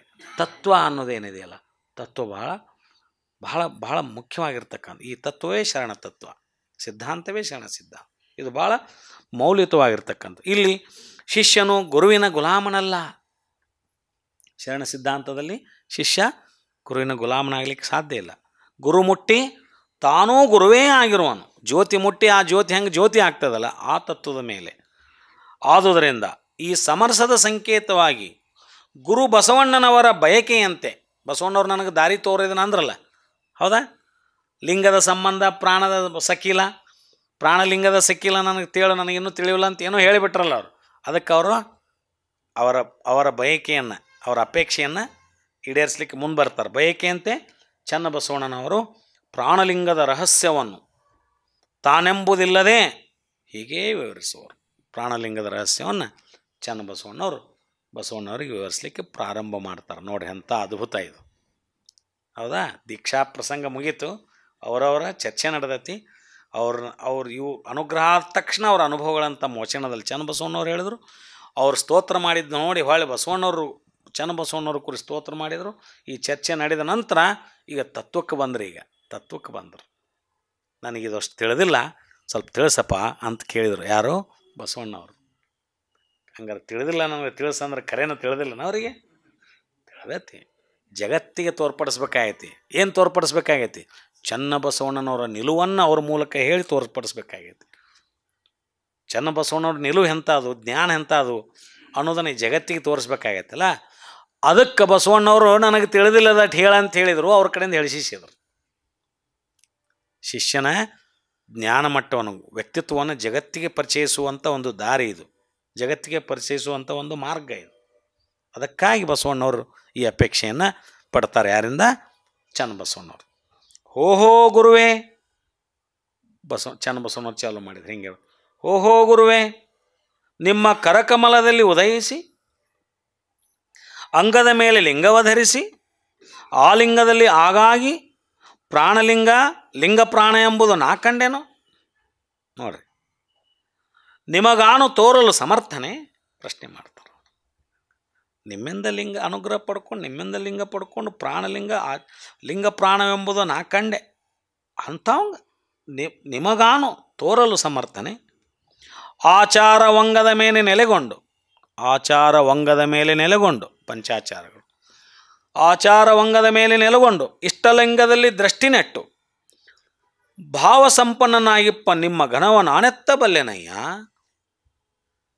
ಇದು ಭಾಳ ಎಕ್ಸ್ಪ್ಲೇಷನ್ ಅವಶ್ಯಕತೆ ಇಲ್ಲ, ಇದಕ್ಕೆ ಭಾಳ ತಾನೇ ತಾನೇ ಹೊಂಟೈತಿದು ನೋಡ್ರಿ. ಆಚಾರವಂಗದ ಮೇಲೆ ನೆಲೆಗೊಂಡು, ಹೌದಾ, ಇಷ್ಟಲಿಂಗದಲ್ಲಿ ದೃಷ್ಟಿ ನೆಟ್ಟು ನಿಮ್ಮ ಆಚಾರವೂ ಅಂಗದ ಮೇಲೆ ನೆಲೆಗೊಂಡು. ಆಚಾರ ಅಂತೂ ಎಂಥ ಆಚಾರ ನಿಮ್ಮದು, ಹೌದಾ, ಕ್ರಿಯಾಚಾರ. ಇಷ್ಟಲಿಂಗದ ಮೇಲೆ ದೃಷ್ಟಿ ನೆಟ್ಟು ಭಾವ ಸಂಪನ್ನನಾಗಿಪ್ಪ. ಭಾವದಲ್ಲಿ ಸಂಪನ್ನತೆ ಇದೆ, ಭಾವದಲ್ಲಿ ಸಂಪನ್ನತೆ ಇದೆ. ನಿಮ್ಮ ಘನವ ನಾನೆತ್ತಬಲ್ಲೆನಯ್ಯ. ಏನು ನನಗೆ ಹೇಳಂತೀರಿ ನೀವು, ಹೆಂಗ್ರಿ ಇದು, ಹೌದಾ. ಅನುಭಾವ ಅಂತರಂಗದಲ್ಲಿ ಎಡೆಗೊಂಡು, ಅನುಭಾವ ಅಂತರಂಗದಲ್ಲಿ ಎಡೆಗೊಂಡು ಪ್ರಾಣಲಿಂಗದಲ್ಲಿ ನಿಕ್ಷೇಪಿತವಾಗಿ ನಿಜಲಿಂಗೈಕ್ಯನಾಗಿಪ್ಪ ನಿಮ್ಮ ಘನವ ನಾನೆತ್ತಬಲ್ಲೆನು. ಜ್ಞಾನ ಸಮಾಧಿಯೊಳಗೆ ಬಯಕೆ ಅಡಗಿ, ಜ್ಞಾನ ಸಮಾಧಿಯೊಳಗೆ ಬಯಕೆ ಅಡಗಿ ಪರಿಣಾಮಲಿಂಗದಲ್ಲಿ ಮನಸ್ಸು ಲಯವಾಗಿ, ಪರಿಣಾಮಲಿಂಗದಲ್ಲಿ ಮನಸ್ಸು ಸಂಪೂರ್ಣ ಲಯವಾಗಿ ನಿಜಲಿಂಗ ಸ್ಥಳದಲ್ಲಿ ತೃಪ್ತರಾಗಿಪ್ಪಿರಿ. ನೀವೆಂಥವ್ರಂದ್ರೆ, ನೀವೆಂಥವರು, ಜ್ಞಾನ ಸಮಾಧಿಯೊಳಗೆ ನಿಮ್ಮ ಬಯಕೆ ಅಡಕಾಗಿಬಿಟ್ಟವು, ಅಡಿಗೆ ಹೋಗಿಬಿಟ್ಟವು. ಪರಿಣಾಮಲಿಂಗದಲ್ಲಿ ನಿಮ್ಮ ಮನಸ್ಸು ಲಯ ಆಗಿಬಿಟ್ಟೈತಿ. ಮನಸ್ಸು ಅನ್ನೋದೇ ಪೂರ್ತಿ ಅದೇನಾಗಿಬಿಟ್ಟೈತಿ, ಲಯ ಆಗಿಬಿಟ್ಟೈತಿ. ಚಂಚಲವಾದ ಮನಸ್ಸು ಸಂಪೂರ್ಣ ಲಯವಾಗಿ ಅದು ಘನಮನ ಆಗಿಬಿಟ್ಟೈತಿ. ಜ್ಞಾನ ಸಮಾಧಿಯೊಳಗೆ ನಿಮ್ಮ ಬಯಕೆಗಳೆಲ್ಲ ಅಡಿಗೆ ಹೋಗಿ, ಹೌದಾ, ನಿಜಲಿಂಗ ಸ್ಥಳದಲ್ಲಿ ತೃಪ್ತರಾಗಿಪ್ಪಿರಿ. ನೀವು ನಿಜಲಿಂಗ ಸ್ಥಳದಲ್ಲಿ ಅಂದರೆ ಮೂಲ ಸ್ಥಳದಲ್ಲಿ ಅತ್ಯಂತ ತೃಪ್ತಿಯಿಂದ ನೀವು ಅದೀರಿ, ಸಂತೃಪ್ತಿಯಿಂದ ನೀವು ಅದಿರಿ, ಬ್ಲೆಸ್ಫುಲ್ ಅದಿರಿ ನೀವು, ಹೌದಾ. ಹಿಂಗಿದ್ದಾಗ ನಿಮ್ಮ ಘನವ ನಾನೆತ್ತಬಲ್ಲೆನು. ಹಿಂಗಿದ್ದಾಗ ನಿಮ್ಮ ಗಣವನ್ನು ನಾ ಏನು ಬರಲಿಕ್ಕೆ ಸಾಧ್ಯ ಐತಿ. ಅಂಗದ ಮೇಲೆ ಲಿಂಗ ಉಳ್ಳೋದೆಲ್ಲವೂ ನೋಡಿ ಹೇಳಿದರು. ಅಂಗದ ಮೇಲೆ ಲಿಂಗ ಉಳ್ಳೋದೆಲ್ಲವೂ ಸಂಗಮನಾಥನೆಂದಲ್ಲಿ, ಅವರ ಹೇಳಿದ್ದಲ್ಲ, ಸಂಗಮನಾಥನೆಂದಲ್ಲಿ ಜಂಗಮಲಿಂಗ ಪ್ರಾಣಿಯಾಗಿಪ್ಪಿರಿ ನೀವು. ಜಂಗಮಲಿಂಗ ಪ್ರಾಣಿಯಾಗಿಪ್ಪಿರಿ ನೀವು, ಜಂಗಮಲಿಂಗ ಪ್ರಾಣಿಯಾಗಿಪ್ಪಿರಿ ನೀವು. ಮುಂದೆ ಹೇಳಿದರು, ನಿಮ್ಮ ಘನವ ನಾನೆತ್ತಬಲ್ಲೆನೈ, ನಿಮ್ಮ ಘನವ ನಾನೆತ್ತಬಲ್ಲೆನೈ. ಮುಂದೆ ಹೇಳ್ತಾರೆ ಅವರು, ಮುಂದೆ ಲಿಂಗಕ್ಕೆ ಬಂದ ಪದಾರ್ಥವಲ್ಲದೆ ಕೊಳ್ಳೆನೆಂದು, ಲಿಂಗಕ್ಕೆ ಬಂದ ಪದಾರ್ಥವಲ್ಲದೆ ಕೊಳ್ಳೆನೆಂದು ಮನ ಮೀಸಲ. ಆಹಾ, ಮನಸ್ಸು ಹೆಂಗೆ ಮೀಸಲು ಮಾಡಿ ಇಟ್ಕೊಂಡಿರಿ ನೀವು ಅಂದ್ರೆ, ಲಿಂಗದಿಂದ ಬಂದ ಪದಾರ್ಥವನ್ನಷ್ಟ ನಾ ತೊಗೊತೇನೆ, ಲಿಂಗದಿಂದ ಬರೋ ಪದಾರ್ಥ ನಾನು ಒಲ್ಲೆ ಅಂತಕ್ಕಂಥ ಮನಸ್ಸನ್ನು ಮೀಸಲ ಇಟ್ಕೊಂಡಂಥವ್ರು ನೀವು. ಶಬ್ದ ನೋಡ್ರಿ ಹೆಂಗೆ ಬರ್, ನಿಮ್ಮ ತನು ಮೀಸಲು ಮಾಡಿ ಲಿಂಗಕ್ಕೆ ಬಂದ ಪದಾರ್ಥವಲ್ಲದೆ ಕೊಳ್ಳೆನೆಂದು ಮನ ಮೀಸಲ ತನು ಮೀಸಲ ಮಾಡಿ, ಮನಸ್ಸು ಮತ್ತು ದೇಹವನ್ನು ಮೀಸಲು ಮಾಡಿಟ್ಟು ಸರ್ವಾಂಗ ಸುಖವೆಲ್ಲವನ್ನು ಪ್ರಾಣಲಿಂಗದಲ್ಲಿ ಅರ್ಪಿಸಿ, ನಿಮ್ಮ ಸರ್ವ ಸುಖವನ್ನು ನಿಮ್ಮ ಪ್ರಾಣಲಿಂಗಕ್ಕೆ ಅರ್ಪಿಸಿ. ನೀವು ತೊಲಗಿ ನಿರಾಭಾರಿಯಾಗಿ ಪ್ರಸಾದಲಿಂಗ ಪ್ರಾಣಿಯಾಗಿಪ್ಪಿರಿ. ತೊಲಗಿ ನಿರಾಭಾರಿಯಾಗಿ ಪ್ರಸಾದಲಿಂಗ ಪ್ರಾಣಿಯಾಗಿಪ್ಪಿರಿ ನೀವು. ನಿಮ್ಮ ಘನವ ನಾನೆತ್ತಬಲ್ಲೆನಯ್ಯ. ಮತ್ತು ಪ್ರಶ್ನೆ ಮಾಡಿದರು ಅವರು. ನಿಲುವು ಹೇಳ್ತಾರ, ಮತ್ತು ಮುಂದೇನಂತಾರ, ನಿಮ್ಮ ಘನವ ನಾನೆತ್ತಬಲ್ಲೆನಯ್ಯ ಅಂತಾರ. ಅವ್ರು ಹೆಂಗದಾರ ಅನ್ನೋದು ಹೇಳ್ತಾರ, ಹೊಳ್ಳಿ ನಿಮ್ಮ ಘನವ ನಾನೆತ್ತಬಲ್ಲೆನಯ್ಯ. ಅನಾದಿ ಶಿವಂಗೆ ಆಧಾರವಿಲ್ಲೆಂದು, ಅನಾದಿ ಶಿವಂಗೆ ಆಧಾರವಿಲ್ಲೆಂದು ಅಖಂಡಿತನ ನಿನ್ನ ರೋಮದ ಕೊನೆಯಲ್ಲಿ ಧರಿಸಿ ಮಹಾಲಿಂಗ ಪ್ರಾಣಿಯಾಗಿಪ್ಪಿರಿ ನೀವು. ಹೌದಾ, ನಿಮ್ಮ ಘನವ ನಾನೆತ್ತಬಲ್ಲೆನಯ್ಯ. ಆ ಅನಾದಿ ಶಿವಂಗೆ ಆಧಾರನೇ ಇದ್ದಿದ್ದಿಲ್ಲ, ಹೌದ್ರಿ. ಆ ಆಧಾರವಿಲ್ಲದ ಅನಾದಿ ಶಿವಂಗೆ ಏನ್ರಿ, ಅಖಂಡಿತನ ನಿನ್ನ ರೋಮದ ಕೊನೆಯಲ್ಲಿ ಧರಿಸಿ ಮಹಾಲಿಂಗ ಪ್ರಾಣಿಯಾಗಿಪ್ಪಿರಿ ನೀವು. ಮಹಾಲಿಂಗ ಸ್ಥಿತಿಗೆ ಬಂದು ನೀವು ಸಾಕಾರ ರೂಪಕ್ಕೆ ಬಂದಂಥವ್ರು. ಅದಕ್ಕಿಂತ ಮುಂಚೆಕ್ಕೆ ಆ ಶಿವನಿಗೆ, ಅನಾದಿ ಶಿವನಿಗೆ ಆಕಾರನೇ ಇದ್ದಿದ್ದಿಲ್ಲ, ಹೌದಾ. ಕೊನೆಯಲ್ಲಿ ಧರಿಸಿ ಮಹಾಲಿಂಗ ಪ್ರಾಣಿಯಾಗಿಪ್ಪಿರಿ ನೀವು. ನಿಮ್ಮ ಘನವ ನಾನೆತ್ತಬಲ್ಲೆನಯ್ಯ. ಕೂಡಲ ಚೆನ್ನ ಸಂಗಯ್ಯ ಸಾಕ್ಷಿಯಾಗಿ, ಕೂಡಲ ಚೆನ್ನ ಸಂಗಯ್ಯ ಸಾಕ್ಷಿಯಾಗಿ ನಿಮ್ಮ ಪ್ರಾಣಲಿಂಗ ಸಂಬಂಧದ ಸೆರಗು ಸೋಂಕಿನ ಒಕ್ಕ ಮಿಕ್ಕ ಪ್ರಸಾದಿ ನಾನು ಕಾಣ ಸಂಗನ ಬಸವಣ್ಣ. ಎಲ್ಲವನ್ನೂ ಬಲ್ಲವರಾಗಿದ್ದರು, ಏನನ್ನೂ ಅರಿಯದವ ನಾನೆಂಬ ಬಸವಣ್ಣನವರ ನಿರಂಭಾವ ಏನೈತಲ್ಲ, ನಿರಂಭಾವ ದಾಸೋಹಂಭಾವನ್ನೆಲ್ಲ ಬಲ್ಲವರು ಚನ್ನಬಸವಣ್ಣವ್ರು. ಇದೆಲ್ಲ ಗೊತ್ತಿತ್ತು ಚನ್ನಬಸವಣ್ಣವ್ರಿಗೆ. ಹಿಂಗೆ ಹೇಳಕತ್ತಾರೆ ಇವರು. ಅದಕ್ಕೆ ಇವರು ಹೇಳ್ಯಾರ ಅಂತೇಳಿದ ನಾ ಏನ್ರಿ ಇವ್ರ ಮುಂದೆ ಶಾಣೆತನ ತೋರಿಸೋದು ಬೇಡ ಅಂತೇಳಿದು ಎಷ್ಟು ಎಷ್ಟು ಸಬ್ಮಿಸಿವ್ ಆಗಿ ಅವರು ಹೇಳ್ದಂಗೂ ಆಗಿರಬೇಕು, ಮತ್ತು ನಿಮ್ಮ ಗಣವನ ನಾನು ಎತ್ತಬಲ್ಲೆನೆ ಅನ್ನುವಂಥ ಮಾತನ್ನಿಲ್ಲಿ ಹೇಳಿದರು. ಮಹಾಗುರು ಬಸವಣ್ಣನವರ ಮಹಾಗಣ ನಿಲುವಿನ ಮುಂದೆ ತಾನೇನೂ ಅಲ್ಲ. ಬಸವ ಮಹಾಗುರುವಿಗೆ ಪ್ರಾಣಲಿಂಗದ ಪರಮ ರಹಸ್ಯವನ್ನು ಅರುಹಲು ನಾನು ಅಸಮರ್ಥನೆಂದು ಯಾರು ಹಿಂಗೆ ಚನ್ನಬಸವಣ್ಣವ್ರ ಮೇಲಿನ ವಚನದಂತೆ ನುಡಿತಾರ. ಇದಾದ ಮೇಲೆ ಈ ಒಂದು ವಚನವನ್ನು ಹೇಳೋದ್ರ ಮೂಲಕ ಅವರು ಹೇಳ್ತಾರಲ್ಲ, ಅವಾಗ ಬಸವಣ್ಣವರು ಏನು ಹೇಳಿದರು? ಅವಾಗ ಬಸವಣ್ಣವ್ರು ಇಂತೂ ಪ್ರಾಣಲಿಂಗ ಸಂಬಂಧದ ನಿರ್ಣಯಮಂ ಉಪಾಧಿ ಸ್ತೋತ್ರ ಮುಖದಿಂದವೇ ಚಿಕ್ಕದಣ್ಣಾಯಕರು ಹೇಳಿದ ಹಾಗೆ ಹೇಳಿ ತೋರಲು. ಅದಕ್ಕೆ ಬಸವರಾಜ ದೇವರು ಪ್ರಾಣಲಿಂಗದಲ್ಲಿ ಸಂಬಂಧದ ಭೇದಮಂ ತನ್ನೊಳು ತಾನೇ ಕಂಡು, ಹಿಂಗೆ ಹೇಳಿದ ಮೇಲೆ ಮುಂದವರು ಆ ಪ್ರಾಣಲಿಂಗದ ಸಂಬಂಧ ಭೇದವನ್ನು ತನ್ನೊಳಗೆ ತಾನೇ ಕಂಡು ಹಾರೈಸಿ ಹರ್ಷಂಬಟ್ಟು ಆ ಚಿಕ್ಕದಣ್ಣಾಯಕರ ಕೊಂಡಾಡಿದ ಪ್ರಸ್ತಾವದ ವಚನ. ಏನು ಹೇಳಿದರು ಅವರು?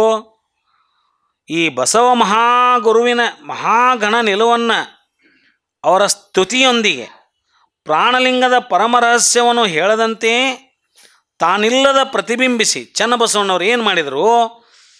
ಪರಮಾನಂದ ಭರಿತವಾಗಿ ಇದನ್ನೆಲ್ಲ ಕೇಳಿದ ಮೇಲೆ ಬಸವಣ್ಣವರು ಪರಮಾನಂದ ಭರಿತರಾದ ಬಸವ ಮಹಾಗುರು ಪ್ರಾಣಲಿಂಗದ ಸ್ವಾನುಭಾವ ಸಮರಸ ಸುಖವ ತನ್ನೊಳಗೇ ತಾನು ಅನುಭವಿಸಿ ಅದರ ರಹಸ್ಯವನ್ನು ನೋಡಿ ಅನುಭವಿಸಿ ರಹಸ್ಯವನ್ನು ಚನ್ನಬಸವಣ್ಣವರನ್ನು ಹಾರೈಸುತ್ತಾ ಆ ರಹಸ್ಯವನ್ನು ಬಿಂಬಿಸ್ತಾರವ್ರು. ಅದರ ರಹಸ್ಯವನ್ನು ಹೇಳಲಿಕ್ಕೆ ಪ್ರಾರಂಭ ಮಾಡ್ತಾರೆ. ಏನು ಮಾಡಿದರು? ಯಾವ ವಚನ ಹೇಳಿದ್ರು ಇಲ್ಲಿ? ಅಯ್ಯ ಮರದೊಳಗೆ ಅಗ್ನಿ ಇದ್ದರೇನಯ್ಯ. ಬಸವಣ್ಣವ್ರ ವಚನ ಇದು. ಯಾರಿಗೆ ಹೇಳಕತ್ತಾರ? ಚನ್ನಬಸವಣ್ಣವ್ರು. ಅಯ್ಯ ಮರದೊಳಗೆ ಅಗ್ನಿ ಇದ್ದರೇನಯ್ಯ, ಮಥನಿಸಿ ತೋರುವವರಿಲ್ಲದನ್ನಕ್ಕರ ಕಾಣಬಹುದೇ. ಇದು ಭಾಳ ಸಲೀಸಾಗಿ ಅರ್ಥ ಆಗೋದು. ಇದು ಮರದೊಳಗೆ ಅಗ್ನಿ ಐತಿ, ಅದನ್ನು ಯಾರೊಬ್ಬರು ಮಥನಿಸಿ ತೋರಿಸ್ಬೇಕಲ್ಲ ಅಗ್ನಿಯನ್ನು. ಹೌದಾ? ಯಾರು ಮಥನಿಸಿ ತೋರಿಸ್ಲ ಅಂದ್ರೆ ಕಾಣ್ತೈತಿ ಅನ್ನೋದು ಕಟ್ಟಿಯೊಳಗೆ ಅಗ್ನಿ ಇದ್ದಿದ್ದಕ್ಕೆ ಕರೆ. ಬಟ್ ಅದು ತೋರೋದು ಹೆಂಗೆ ಅಂತ ಕೇಳಿದ್ರು ಅವರು. ಅದನ್ನು ಮಥನಿಸ್ಬೇಕಲ್ಲ, ಅದಕ್ಕೆ ಕೇಳಿದ್ರು ಅವರು. ಮಥನಿಸಿ ತೋರುವವರಿಲ್ಲನಕ್ಕರ ಕಾಣಬಹುದೇ, ಯಾರೊಬ್ರು ತೋರಿಸಬೇಕಲ್ಲ ಅದನ್ನು. ಐತೆ ಅಂದರೆ ಐತೆ, ಹಂಗೆ ಕಾಣೋದು ಹೆಂಗೆ? ಅದು ಯಾರೊಬ್ಬರು ತೋರಿಸ್ಬೇಕು. ಮಥನಿಸಿ ತೋರುವವರಿಲ್ಲನಕ್ಕರ ಕಾಣಬಹುದೇ, ಜಗದೊಳಗೆ ಕೂಡೇ ಪರಿಪೂರ್ಣ ಶಿವನೆಂದರೆ. ಈ ಜಗತ್ತಿನೊಳಗೆ ಶಿವ ಅದಾನ ಅಂತ ಹೇಳ್ತಿರಿ ಕರೆ, ಕೂಡೇ ಶಿವನೆಂದರೆ ಅಂತರಂಗದಲ್ಲಿ ಕಾಣಬಹುದೇ. ಯಾತ್ತೆತ್ತ ನೋಡಿದತ್ತತ್ತ ನೀನೇ ದೇವ, ಸಕಲ ವಿಸ್ತಾರದರೂ ನೀನೇ ದೇವ. ಎಲ್ಲ ಕಡೆ ದೇವ್ರು ಅದಾನ ಅಂತ ಹೇಳ್ತೇವೆ ಕರೆ, ಇಲ್ಲ ಅನ್ನಂಗಿಲ್ಲ. ಆದ್ರೆ ಅಂತರಂಗ ಹಂಗೆ ಹೇಳಿದ ತಕ್ಷಣ ಅಂತರಂಗದಲ್ಲಿ ಅದನ್ನು ಕಾಣಲಿಕ್ಕೆ ಸಾಧ್ಯನೋ? ಐತೆ ಅಂತ ಭಾವ ಐತಿ, ಎಲ್ಲ ಕಡೆ ದೇವ್ರು ಅದಾನ ಅಂತೇಳಿ. ಎಲ್ಲ ಕಡೆ ಇದ್ರೆ ನನ್ನೊಳಗೂ ಅದಾನ ಅಂತ ಅರ್ಥಲ್ಲ. ಮತ್ತು ಅದನ್ನು ಕಾಣಕತ್ತಾನ ನನ್ನೊಳಗವ ಇದ್ದಿದ್ದು ಖರೆ, ಕಾಣಕತ್ತಾನ ಕಾಣಬಹುದೇ? Question mark. ಆದಿಲಿಂಗ ಅನಾದಿ ಶರಣನ ಭೇದವ ತಿಳುಹಿ ನಿಜ ಪ್ರಾಣದೊಳಗಿಪ್ಪ ಸುಜ್ಞಾನಲಿಂಗವ ಕರಸ್ಥಲಕ್ಕೆ ತಂದು ಆ ಕರಸ್ಥಲದ ಲಿಂಗವೆನ್ನ ಸರ್ವಾಂಗದೊಳಗೆ ಪ್ರತಿಷ್ಠಿಸಿ ತೋರಿ ನಿನ್ನ ನಿಜಲಿಂಗಕ್ಕೆ ಹೊಲಬಿನ ಹರಿವ ತೋರಿಸಿ ಮರ್ತ್ಯ ಲೋಕದೊಳಗೆಲ್ಲ ಇಂದು ಮೊದಲಾಗಿ ಪ್ರಾಣಲಿಂಗದ ಗಣವ ಹರಹಿ ಶಿವಭಕ್ತಿಯನ್ನು ಉದ್ಧರಿಸಿದನು. ಕೂಡಲ ಸಂಗಮ ದೇವರಲ್ಲಿ ಚನ್ನಬಸವಣ್ಣನೆನ್ನ ಆಗು ಮಾಡಿ ಉಳುಹಿದನಾಗಿ ಇನ್ನು ಮರ್ತ್ಯ ಲೋಕಕ್ಕೆ ಬಂದರೆ ಚನ್ನಬಸವಣ್ಣನ ಶ್ರೀಪಾದದಾಣೆ.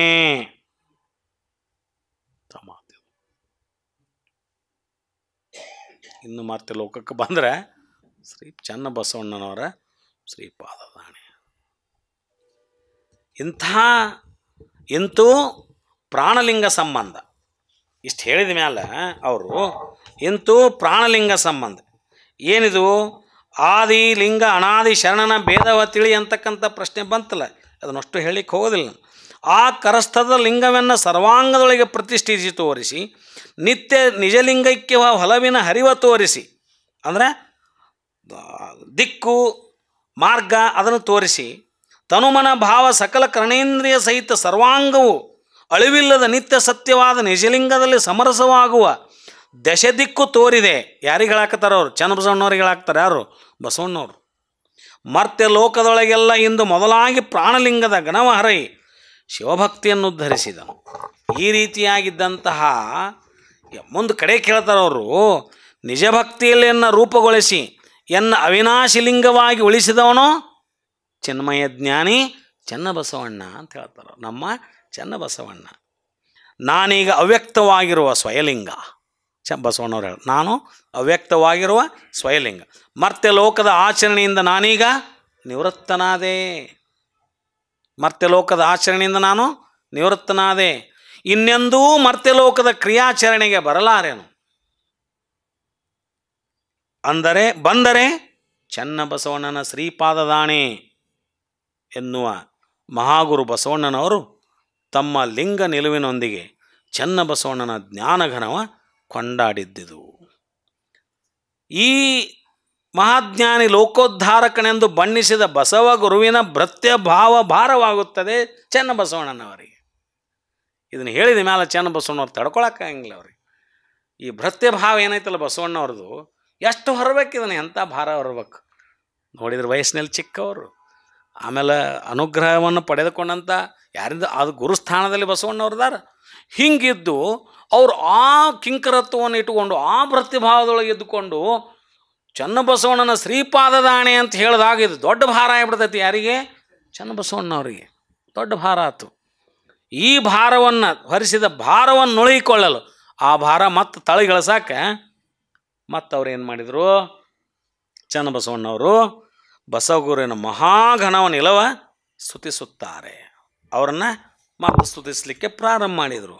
ಹೆಂಗೆ ಸ್ತುತಿಸಿದ್ರು ಅವರು? ಇಂತೋ ಪ್ರಾಣಲಿಂಗ ಸಂಬಂಧಮಂ ತಿಳುವಿ ಎನ್ನ ನಳುಹಿದನಾಗಿ ನಾನು ಕೃತಾರ್ಥನಾದನೆಂದು ಬಸವರಾಜರು ನಿರೂಪಿಸಲು ಅದಕ್ಕೆ ಚಿಕ್ಕದಣ್ಣಾಯಕರು ಭಿನ್ನಯಿಸಿದ ಪ್ರಸ್ತಾವದ ವಚನ. ಏನು ಹೇಳಿದರು ಅವರು? ಮರ್ತ್ಯಲೋಕ ಶಿವಲೋಕವೆಂಬುದೊಂದು ನಿಚ್ಚಣಿಕೆಯಾದವು. ಮರ್ತ್ಯಲೋಕ ಶಿವಲೋಕವೆಂಬುದೊಂದು ನಿಚ್ಚಣಿಕೆಯಾದವು ನೋಡ ದೇವ, ನೀವೀ ಕಲ್ಯಾಣಕ್ಕೆ ಬಂದು ಅವತರಿಸಿದಲ್ಲಿ. ಮರ್ತ್ಯಲೋಕ ಮತ್ತು ಶಿವಲೋಕಕ್ಕೆ ನಿಚ್ಚಣಿಕೆಯಾದರೆ ನೀವು ಹೆಂಗೆ ಈ ಕಲ್ಯಾಣಕ್ಕೆ ಬಂದು ನೀವು ನೆಲೆಸಿದ ಮೇಲೆ ಈ ಮರ್ತ್ಯಕ್ಕೂ ಮತ್ತು ಆ ಶಿವಲೋಕಕ್ಕೂ ನೀವು ಏಣಿಯಾದ್ರಿ, ನೀವು ನಿಚ್ಚಣಿಕೆ ಆದ್ರಿ. ಸತ್ಯ ಶರಣರೆಲ್ಲರನ್ನೂ ಪಾವನವ ಮಾಡಲೆಂದು ಬಂದರೆ ಜನ್ಮದಲ್ಲಿ ಬಂದೆನೆಂದು ನುಡಿಯಬಹುದೇ? ಕರ್ತನ ರೂಪು ಭೃತ್ಯಂಗೆ ಬಂದಲ್ಲಿ, ಕರ್ತನ ರೂಪು ಭೃತ್ಯಂಗೆ ಬಂದಲ್ಲಿ ಆ ಭೃತ್ಯ ಕರ್ತನ ನರಿಸಿ ಬಂದನಲ್ಲ, ಆ ಭೃತ್ಯ ಕರ್ತನ ನರಿಸಿ ಬಂದನಲ್ಲ. ಸತ್ಯ ಸದಾಚಾರವ ಹರಹಿ ಮರ್ತ್ಯರ ಪಾವನವ ಮಾಡಿ ನಿಜಲಿಂಗ ಸಮಾಧಿಯೊಳು ನಿಲ್ಲುವರಿನ್ನಾರು ಹೇಳ ನೀನಲ್ಲದೆ. ಕೂಡಲ ಚಂಗನ ಸಂಗಮ ದೇವರು ಸಾಕ್ಷಿಯಾಗಿ ನಿಮಗೆ ಭಾವ ಉಂಟೆಂದು ಮನದಲ್ಲಿ ಹಿಡಿದರೆ, ನಿಮಗೆ ಭಾವ ಐತೆ ಅಂತ ನಾನು ನಿಮ್ಮನ್ನು ಮನಸ್ಸಿನಾಗ ಹಿಡ್ಯಾಕೆ ಹೋದ್ರೆ ಸಂಗಣ್ಣ ಬಸವಣ್ಣ ನಿಮ್ಮ ಶ್ರೀಪಾದದಾಣೆ ಅಂತ ಅವ್ರು ಹೇಳಿಬಿಟ್ರು. ಅವಾಗ ನೀವು ಮರ್ತಕ್ಕೆ ಬಂದರೇನು, ಶಿವಲೋಕದಲ್ಲಿದ್ದರೇನು? ನೀವು ಮರ್ತಕ್ಕೆ ಬಂದರೇನು, ಶಿವಲೋಕದಲ್ಲಿದ್ದರೇನು? ನಿಮಗೆ ಭವಂಗಳಿಲ್ಲವೆಂದು ಚಿಕ್ಕದಣ್ಣಾಯಕರು ಭಿನ್ನಯಿಸುವರು. ನೀವು ಎಲ್ಲಿದ್ದರೇನು, ನಿಮ್ಮ ಭವನ ಇಲ್ಲ. ಇದಕ್ಕೆ ಬಸವರಾಜ ದೇವರು ಪರಮ ಹರ್ಷಿತರಾಗಿ ಆ ನಿಜ ಸಮಾಧಿಯೊಳು ಬೆರೆಸುವ ಭೇದ ಎನಗೆಂದು ಸೈವಪ್ಪುದೆಂದು ಉಪಾವಸ್ಥೆಯಂ ಮಾಡುವ ಪ್ರಸ್ತಾವದ ವಚನ. ಇಲ್ಲಿ ಬಸವಣ್ಣವರು ಭಾಳ ಹರ್ಷಿತರಾಗಿ ಹೇಳ್ತಾರೆ. ಮುಂದೆ ಹೇಳಿದರು ಅವರು, ಲಿಂಗವ ಪೂಜಿಸಿ ಫಲವೇನಯ್ಯ, ಲಿಂಗವ ಪೂಜಿಸಿ ಫಲವೇನಯ್ಯ, ಸಮರತಿ ಸಮಕಳೆ ಅಥವಾ ಸಮಸುಖ, ಸಮರತಿ ಸಮಕಳೆ ಇಲ್ಲದನ್ನಕ್ಕರ. ಲಿಂಗವ ಪೂಜಿಸಿ ಫಲವೇನಯ್ಯ. ಮುಂದೆ ಹೇಳಿದರು, ಲಿಂಗವ ಪೂಜಿಸಿ ಫಲವೇನಯ್ಯ. ಕೂಡಲ ಸಂಗಮ ದೇವರಲ್ಲಿ ನದಿಯೊಳಗೆ ನದಿ ಬೆರೆಸಿದನ್ನಕ್ಕರ. ಅವರೇನು ಹೇಳಿದರು? ಲಿಂಗವ ಪೂಜಿಸಿ ಫಲವೇನು? ಲಿಂಗವ ಪೂಜಿಸಿ ಫಲವೇನು ಏನು ಹೇಳಿದರು? ಸಮರತಿ ಸಮಕಳೆ. ಸಮರತಿ ಸಮಕರೆ ಕಳೆ ಇಲ್ಲದಂತರ ಪ್ರಾಣಲಿಂಗ ಪೂಜೆಯ ಪರಮ ರಹಸ್ಯವನ್ನಿಲ್ಲಿ ಪರಮಗುರು ಬಸವಣ್ಣನವರು ಯಾವ ರೀತಿ ನಿರೂಪಿಸ್ತಾರಂದ್ರೆ, ಬರೀ ಬಾಹ್ಯಾಡಂಬರದಲ್ಲಿ ತೋರಿಕೆಯಾಗಿ ಲಿಂಗ ಪೂಜೆಯ ಮಾಡಿದರೆ ಏನೂ ಫಲ ಇಲ್ಲ, ಪ್ರಯೋಜನ ಇಲ್ಲ. ಲಿಂಗದಲ್ಲಿ ಮನಮಗ್ನವಾಗಿ ಮನಲಯವಾಗಿ ಸರ್ವಾಂಗವೂ ಲಿಂಗದಲ್ಲಿ ಸಮರಸವಾಗಬೇಕು, ತಾನೆಂಬುದು ಅಳಿಯಬೇಕು. ಲಿಂಗ ಮತ್ತು ಅಂಗವೆಂಬೆರಡೂ ಅಳಿದು ಶಿವ ಸಮರತಿ ಸುಖ ಸಮನಿಸಬೇಕು. ಲಿಂಗವನಪ್ಪಿದ ತನು ನೋಡಿ ಹೇಳ್ತಾರೆ, ಲಿಂಗವನಪ್ಪಿದ ತನು ಮನ ಭಾವ ಸರ್ವಾಂಗವು ಮಹಾಗಣಲಿಂಗದ ದಿವ್ಯ ಕಳೆಯ ಸಮನಾಗಿ ಕಂಗೊಳಿಸಬೇಕು. ಲಿಂಗ ಪೂಜೆ ಮಾಡಿದರೆ ಹಿಂಗೆ ಮಾಡ್ಬೇಕು ನಾವು. ಇದೇ ಸಮಕಳೆ, ಇದೇ ಸಮಚಿತ್ತ. ಸಮಚಿತ್ತದ ರಂಗೋಲಿ ಅಂದರೆ ಅದು ಇದೇ ಸಮಕಳೆ, ಇದೇ ಸಮಚಿತ್ತ. ಈ ಸಮನಿಸಿ ಸಮಸುಖ ಸಾಧಿಸಿದಾಗ ನಿತ್ಯ ತೃಪ್ತವಾದ ನಿಜಲಿಂಗವನ್ನಪ್ಪಿ ತಾನು ಆ ನಿತ್ಯ ತೃಪ್ತಿಯ ಅನುಭವ ಅರಿಯಬೇಕು ಅನ್ನುವಂಥ ಮಾತನ್ನು ಬಸವಣ್ಣನವರು ಯಾರಿಗೆ ಹೇಳಿದರು? ಚನ್ನಬಸವಣ್ಣವ್ರಿಗೆ ಹೇಳಿದರು. ಈ ರೀತಿಯಾಗಿ ಲಿಂಗವ ಪೂಜಿಸಿ ಆ ಲಿಂಗದಲ್ಲಿ ಸಮರಸ ಸುಖವನ್ನು ಅನುಭವಿಸುವ ರಹಸ್ಯವನ್ನು ಚನ್ನಬಸವಣ್ಣನವರಿಗೆ ಬಸವ ಮಹಾಗುರುಗಳು ಅರುಹಿದರು. ಅದಕ್ಕೆ ಚನ್ನಬಸವಣ್ಣನವರು ಏನು ಹೇಳ್ತಾರೆ? ಲಿಂಗವೇ ಜಂಗಮ, ಜಂಗಮವೇ ಲಿಂಗವೆಂದರಿದು ಜಂಗಮ ಪ್ರಾಣಿಯಾದವರು ನೀವಲ್ಲದೆ ಮತ್ತಾರಿಲ್ಲವೆಂದು ಬಣ್ಣಿಸುವರು. ಯಾರಿಗೆ? ಬಸವಣ್ಣವ್ರಿಗೆ. ಏನಂತ ಬಣ್ಣಿಸ್ತಾರವರು ನೋಡ್ರಿ. ಇಂತೂ ಬಸವರಾಜ ದೇವರು ಲಿಂಗದಳು ಬೆರೆಸಿ ಸಮರಸೈಕ್ಯ ಮನಮಗ್ನ ಯೋಗವೆಂದಾಗುವುದೆಂದು ಚನ್ನಬಸವರಾಜ ದೇವರ ಬೆಸಗೊಳ್ಳಲು ಆ ಚನ್ನಬಸವರಾಜ ದೇವರು ಸುಜ್ಞಾನ ದೃಷ್ಟಿಯಂ ನೋಡಿ ಆ ಲಿಂಗದ ಪರಮಕಳಾ ಚೈತನ್ಯವೇ ಜಂಗಮ, ಆ ಜಂಗಮವೇ ಅನಾದಿ ಗಣನಾಥ ಅಲ್ಲಮ ಪ್ರಭುದೇವರು ನೀವು ಜಂಗಮ ಪ್ರಾಣಿ ಎಂಬುದ ನೋಡಿ ಅರಸಿಕೊಂಡು ಬರುತ್ತಹರೇ ಅವರ ಬರವನೀಗವೇ ತೋರುವೆನೆಂದು ಭಿನ್ನಯಿಸುವ ಪ್ರಸ್ತಾವದ ವಚನ. ಇಲ್ಲೇ ಒಂದು ಸುದ್ದಿ ಮುಟ್ಸಿದ್ರವರು. ಏನು ಸುದ್ದಿ ಮುಟ್ಸಿದ್ರಂದ್ರೆ, ಆ ಲಿಂಗದ ಪರಮಕಳಾ ಚೈತನ್ಯವೇ ಜಂಗಮ. ಈ ಪ್ರಾಣಲಿಂಗದ್ದೆಲ್ಲ ಹೇಳಿದ್ರಲ್ಲಿ ನೀವು. ಆ ಸುಜ್ಞಾನ ದೃಷ್ಟಿ ಚನ್ನಬಸವರಾಜ ದೇವರು ಸುಜ್ಞಾನ ದೃಷ್ಟಿಯನ್ನು ನೋಡಿ ಆ ಲಿಂಗದ ಪರಮಕಳಾ ಚೈತನ್ಯವೇ ಜಂಗಮ, ಆ ಜಂಗಮವೇ ಅನಾದಿ ಗಣನಾಥ ಅಲ್ಲಮ ಪ್ರಭುದೇವರು. ಅವರ ಜ್ಞಾನ ದೃಷ್ಟಿಯಿಂದ ನೋಡಿದ್ರೆ ಅವರು ಪ್ರಭುದೇವರು ಬರಾಕತ್ತಾರೆ ಇಲ್ಲಿ ಕಲ್ಯಾಣಕ್ಕಂತ. ಅಲ್ಲಿ ನಿಲ್ಲಿಸಿದ್ವಲ್ಲ ನಾವು. ಸಿದ್ದರಾಮ ಶಿವೇಗಳು ಮತ್ತು ಅಲ್ಲಮ ಪ್ರಭುದೇವರು ಕಲ್ಯಾಣದ ಕಡೆ ಹೊಂಟು ನಿಂತಿದ್ರಲ್ಲ. ಇಲ್ಲಿ ದೀಕ್ಷಾ ಮುಗಿದು ಇಷ್ಟು ಚರ್ಚೆ ಆದಾಗ ಇದಷ್ಟು ಬಂದಮೇಲೆ ಫಟ್ ಅಂತವ್ರಿಗೆ ಜ್ಞಾನ ದೃಷ್ಟಿಯಿಂದ ಚನ್ನಬಸವಣ್ಣವ್ರಿಗೆ ಏನಾಕತಿ? ದೂರದೃಷ್ಟಿಯಿಂದ. ಹಂಗಾರ ಪ್ರಾಣಲಿಂಗದ ಚೈತನ್ಯ ಬಸವಣ್ಣವರಾದ್ರೆ ಆ ಚೈತನ್ಯದ ಸಾಕಾರ ರೂಪ ಅಲ್ಲಮ ಪ್ರಭುದೇವರು. ಆ ಅಲ್ಲಮ ಪ್ರಭುದೇವರು ನೀವು ಜಂಗಮ ಪ್ರಾಣಿ ಎಂಬುದ ನೋಡಿ, ಅಲ್ಲೊಬ್ಬ ಜಂಗಮ ಪ್ರಾಣಿ ಅದಾನಪ್ಪ. ಯಾರು? ಜಂಗಮ ಪ್ರೇಮಿ. ಬಸವಣ್ಣವ್ರ ಕಲ್ಯಾಣದಾಗ ಅದಾರ, ನಡಿ ಹೋಗೋಣಲ್ಲಿ ಅಂತ ಅರಸಿಕೊಂಡು ಅವ್ರನ್ನ ಹುಡುಕೊಂಡು ಯಾರು ಬರಾಕ್ತಾರ? ಪ್ರಭುದೇವರು ಅರಸಿಕೊಂಡು ಬರುತ್ತಹರೇ. ಹೌದಾ? ಅವರ ಬರವನೀಗವೇ ತೋರುವೆನೆಂದು ಅವ್ರಿಗೆ ಬರಾಕ್ತಾರಲ್ಲ ಅವ್ರನ್ನ ತೋರಿಸ್ತೇನೆ ಈಗ ಅಂತ ಹೇಳುವ ಪ್ರಸ್ತಾವದ ವಚನ. ಏನು ಹೇಳ್ತಾರೆ ಅವರು? ಪ್ರಭುದೇವರು ಹೆಂಗೆ ಬರಾಕ್ತಾರೆ ಅನ್ನೋದನ್ನು, ಆ ಸುದ್ದಿಯನ್ನು ತಮ್ಮ ವಚನದ ಮೂಲಕ ಚನ್ನಬಸವಣ್ಣವ್ರಿಗೆ ಹೇಳುವಂಥ ಪ್ರಸಂಗ. ಅವ್ರು ಹೇಳಿದ ಮೇಲೆ ಪ್ರಭುದೇವ್ರ ಪ್ರವೇಶ ಆಕತಿ. ಪ್ರಭುದೇವರಿಗೂ ಮತ್ತು ಏನು ಸಿದ್ದರಾಮೇಶ್ವರ ಬಂದರು, ಚನ್ನಬಸವಣ್ಣವ್ರ ಥರ ಬಸವಣ್ಣವ್ರ ಥರ ಅಲ್ಲಿ ಏನು ನಡೀತದೆ ಚರ್ಚೆ ಅನ್ನೋದನ್ನು ನಾವು ಮುಂದಿನ ವಾರ ನೋಡುವ. ಸರ್ವರಿಗೂ ಶರಣಾರ್ಥಿ. ಶ್ರೀ ಗುರು ಬಸವಲಿಂಗಾಯ ನಮಃ. ಎಲ್ಲರಿಗೆ ಭಕ್ತಿ ಅನಂತ ಶರಣಾರ್ಥಿಗಳು. ಇದುವರೆಗೆ ಡಾಕ್ಟರ್ ಶಂಭು ಹೆಗ್ರಾಳವರು ಶೂನ್ಯ ಸಂಪಾದನೆ ಅನುಭವ ಮಾಲಿಕೆ 66 ಬಸವಣ್ಣನವರು ಚನ್ನಬಸವಣ್ಣವರಿಗೆ ಅನುಗ್ರಹಿಸಿದ ಸಂಪಾದನೆ ಮುಂದುವರೆದ ಭಾಗದಲ್ಲಿ ಅನೇಕ ವಚನಗಳನ್ನು ಉದಾಹರಿಸಿ ಬ್ರಹ್ಮರಂಧ್ರದಲ್ಲಿಪ್ಪ ನಾದ ಚೈತನ್ಯವಪ್ಪ ಪರಮ ಚಿದ್ಬೆಳಗ ಹಸ್ತಮಸ್ತಕ ಸಂಯೋಗದಿಂದ ಚನ್ನಬಸವಣ್ಣವರ ಕರಸ್ಥಳಕ್ಕೆ ತಂದು ಅನುಗ್ರಹಿಸಿದಾಗ ಚನ್ನಬಸವಣ್ಣವರು ಹೇಳೋದು, ಎನ್ನ ಕರಸ್ಥಳದ ಮಧ್ಯದಲ್ಲಿ ಪರಮ ನಿರಂಜನನ ಕುರುಹು ತೋರಿದ, ಕುರುಹಿನ ಮಧ್ಯದಲ್ಲಿ ಅರಿವಿನ ಕಳೆಯ ತೋರಿದ, ಕಳೆಯ ಮಧ್ಯದಲ್ಲಿ ಮಹಾಜ್ಞಾನದ ಬೆಳಗ ತೋರಿದ, ಬೆಳಗಿನ ನಿಲುವಿನೊಳಗೆ ಎನ್ನ ತೋರಿದ, ಎನ್ನೊಳಗೆ ತನ್ನ ತೋರಿದ, ತನ್ನೊಳಗೆ ಎನ್ನ ನಿಂಬಿಟ್ಟುಕೊಂಡ ಮಹಾಗುರುವಿಗೆ ನಮೋ ನಮೋ ಎನ್ನುತ್ತಿದ್ದೆನು. ಇಂತಹ ಅಪೂರ್ವವಾದ ಘಟನೆಗಳಿಂದ ತುಂಬಿದಂಥ ಈ ಶೂನ್ಯ ಸಂಪಾದನೆ ಅನುಭವ ಮಾಲಿಕೆಯನ್ನು ಸುಮಾರು 1 ವರ್ಷದಿಂದ ನಮಗೆ ಇದು ಹೆಂಗಂದ್ರೆ ಅಕ್ಕ ಹೇಳಂಗೆ ಭಾವವೆಂಬ ಹಾಲು ಸುಜ್ಞಾನವೆಂಬ ಪರಮಾರ್ಥವೆಂಬ ಸಕ್ಕರೆಯಿಂದ ತುಂಬಿದಂಥ ಈ ಅನುಭವ ಮಾಲಿಕೆಯನ್ನು ನಮಗೆ ನೀಡ್ತಾ ಇರುವಂಥ ಡಾಕ್ಟರ್ ಶಂಭು ಹೆಗ್ಡಾಳ್ ಅವರಿಗೆ ಬಸವ ಸಮಿತಿ ಬೆಂಗಳೂರು, ಕಲಬುರಗಿ, ಧಾರವಾಡ ವತಿಯಿಂದ ಅನಂತ ಶರಣಾರ್ಥಿಗಳು. ಅದೇ ರೀತಿ ಇಲ್ಲಿ ನೆರೆದ ಎಲ್ಲ ತಂದೆ ತಾಯಿಗಳು ಹಾಗೂ ಅಂತರ್ಜಾಲದಲ್ಲಿ ವೀಕ್ಷಿಸುತ್ತಿರುವ ಎಲ್ಲ ಶರಣಾರ್ಥಿ ಬಂಧುಗಳ ಪರವಾಗಿ ಅನಂತ ವಂದನೆಗಳನ್ನು ಅರ್ಪಿಸ್ತಾ ಇದ್ದೇನೆ. ಇನ್ನು ನಾಳೆ ಬಸವ ಸಮಿತಿ ಕಲಬುರಗಿಯಿಂದ ಲಿಂಗೈಕ್ಯ ಶಿವಶರಣಪ್ಪ ಗೌಡ, ಗುರುಲಿಂಗಪ್ಪ ಗೌಡ ಪಾಟೀಲ್, ಸಾಕೆನ್, ಕಲ್ಲೂರು ಸ್ಮರಣಾರ್ಥ ಅರಿವಿನ ಮನೆ 874ನೇ ಕಾರ್ಯಕ್ರಮ. ದಿವ್ಯ ಸಾನ್ನಿಧ್ಯ ಮಹಾಮಹಿಮ ಸಂಗನ ಬಸವಣ್ಣವರು. ಅನುಭವ ಡಾಕ್ಟರ್ ವಿದ್ಯಾವತಿ ಪಾಟೀಲ್. ವಿಷಯ ಮಡಿವಾಳ ಮಾಚಿದೇವರ ವಚನಗಳಲ್ಲಿ ವೈಚಾರಿಕತೆ. ನಿರೂಪಣೆ ಶ್ರೀಮತಿ ರಶ್ಮಿ ಎಸ್ ರೇವತ್ಗಾಂವ್. ದತ್ತಿ ದಾಸೋಹಿಗಳು ಮಲ್ಲನಗೌಡ ಪಾಟೀಲ್ ಹಾಗೂ ಪರಿವಾರದವರು. ಇನ್ನು ಸೋಮವಾರ ದಿನಾಂಕ 3/11/26 ಸಂಜೆ 6ಕ್ಕೆ ಬೆಂಗಳೂರು ಬಸವ ಸಮಿತಿಯಿಂದ ಅರಿವಿನ ಮನೆ ಕಾರ್ಯಕ್ರಮ. ನಿಜಾಚರಣೆ ಭಾಗ 19, ಅಂಗದಿಂದ ಲಿಂಗದೆಡೆಗೆ ಭಾಗ 5. ವಚನ ಗಾಯನ ಮತ್ತು ನಿರ್ವಚನ ಶ್ರೀ ಬಾಪು ಪದ್ಮನಾಭ್, ರಾಷ್ಟ್ರ ಪ್ರಶಸ್ತಿ ವಿಜೇತ ಸಂಗೀತ ನಿರ್ದೇಶಕರು.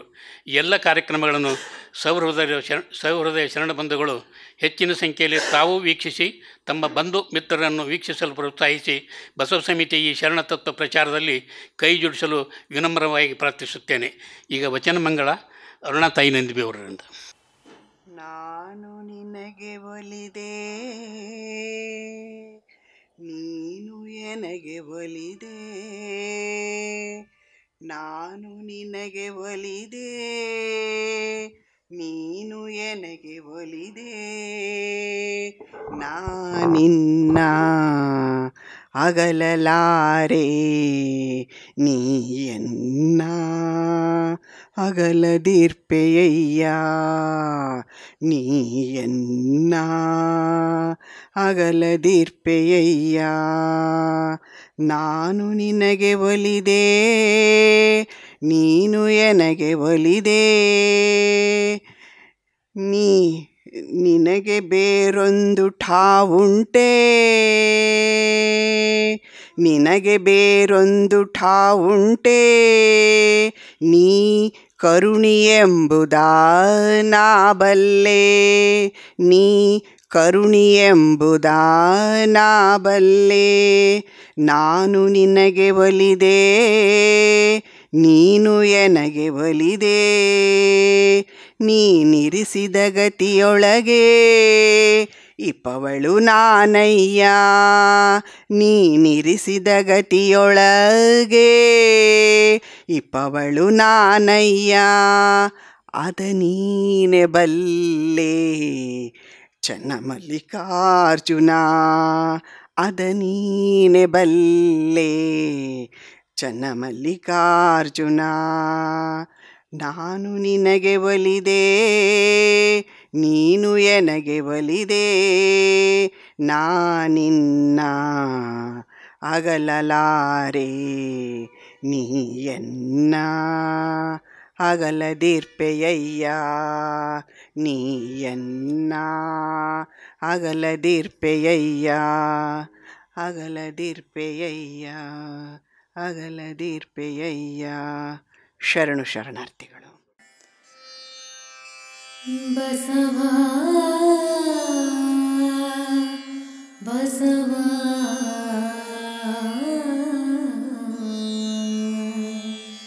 ಬಸವಾ.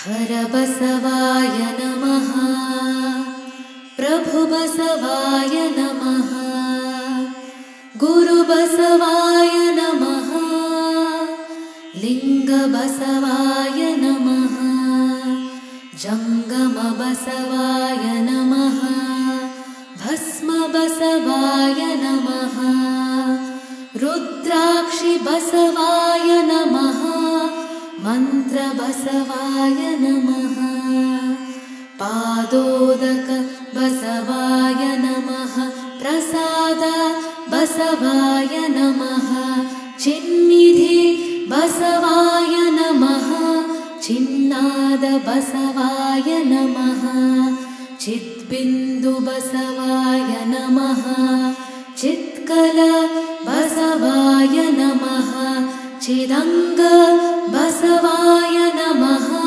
निष्प्रपञ्च बसवाय नमः निरञ्जन बसवाय नमः निर्गुण बसवाय नमः नित्यतृप्त बसवाय नमः अकार बसवाय नमः उकार बसवाय नमः मकार बसवाय नमः नकार बसवाय नमः मकार बसवाय नमः शिकार बसवाय नमः वकार बसवाय नमः यकार बसवाय नमः ओंकार बसवाय नमः ह्रींकार बसवाय नमः संगमेश्वर बसवाय नमः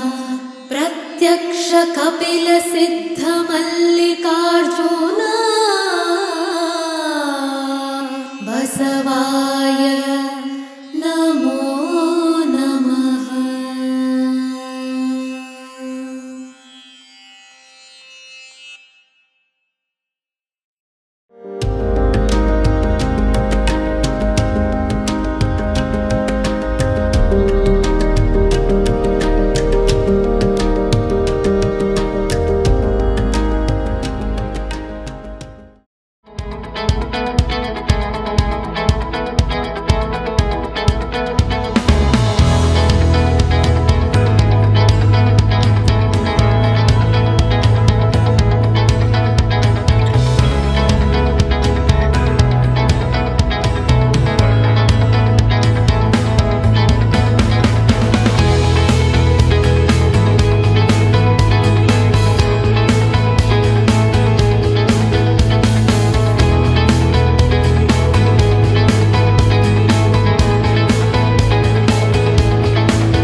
ದಿಟಪುಟ ಭಕುತಿ ಸಂಪುಟ ನೆಲೆಗೊಳ್ಳದಾಗಿ ದಿಟಪುಟ ಭಕುತಿ ಸಂಪುಟ ನೆಲೆಗೊಳ್ಳದಾಗಿ ಟಿಂಬನ ನಾಡಿಸುತ್ತಿದ್ದಿತಯ್ಯ ನಿನ್ನ ಮಾಯೆ ಟಿಂಬನ ನಾಡಿಸುತ್ತಿದ್ದಿತಯ್ಯ ನಿನ್ನ ಮಾಯೆ ಈವಕ ಟಿಂಬನ ನಾಡಿಸುತ್ತಿದ್ದಿತಯ್ಯ ನಿನ್ನ ಮಾಯೆ ಈವಕ ಟಿಂಬನ ನಾಡಿಸುತ್ತಿದ್ದಿತಯ್ಯ ನಿನ್ನ ಮಾಯೆ ಕೂಡಲ ಸಂಗಮ ದೇವಯ್ಯ ಕೂಡಲ ಸಂಗಮ ದೇವಯ್ಯ ಕೂಡಲ ಸಂಗಮ ದೇವಯ್ಯ ಕೂಡಲ ಸಂಗಮ ದೇವಯ್ಯ ಹೊನ್ನು ಹೆಣ್ಣು ಮಣ್ಣು ತೋರಿ ಹೊನ್ನು ಹೆಣ್ಣು ಮಣ್ಣು ತೋರಿ ಹೊನ್ನು ಹೆಣ್ಣು ಮಣ್ಣು ತೋರಿ ಹೊನ್ನು ಹೆಣ್ಣು ಮಣ್ಣು ತೋರಿ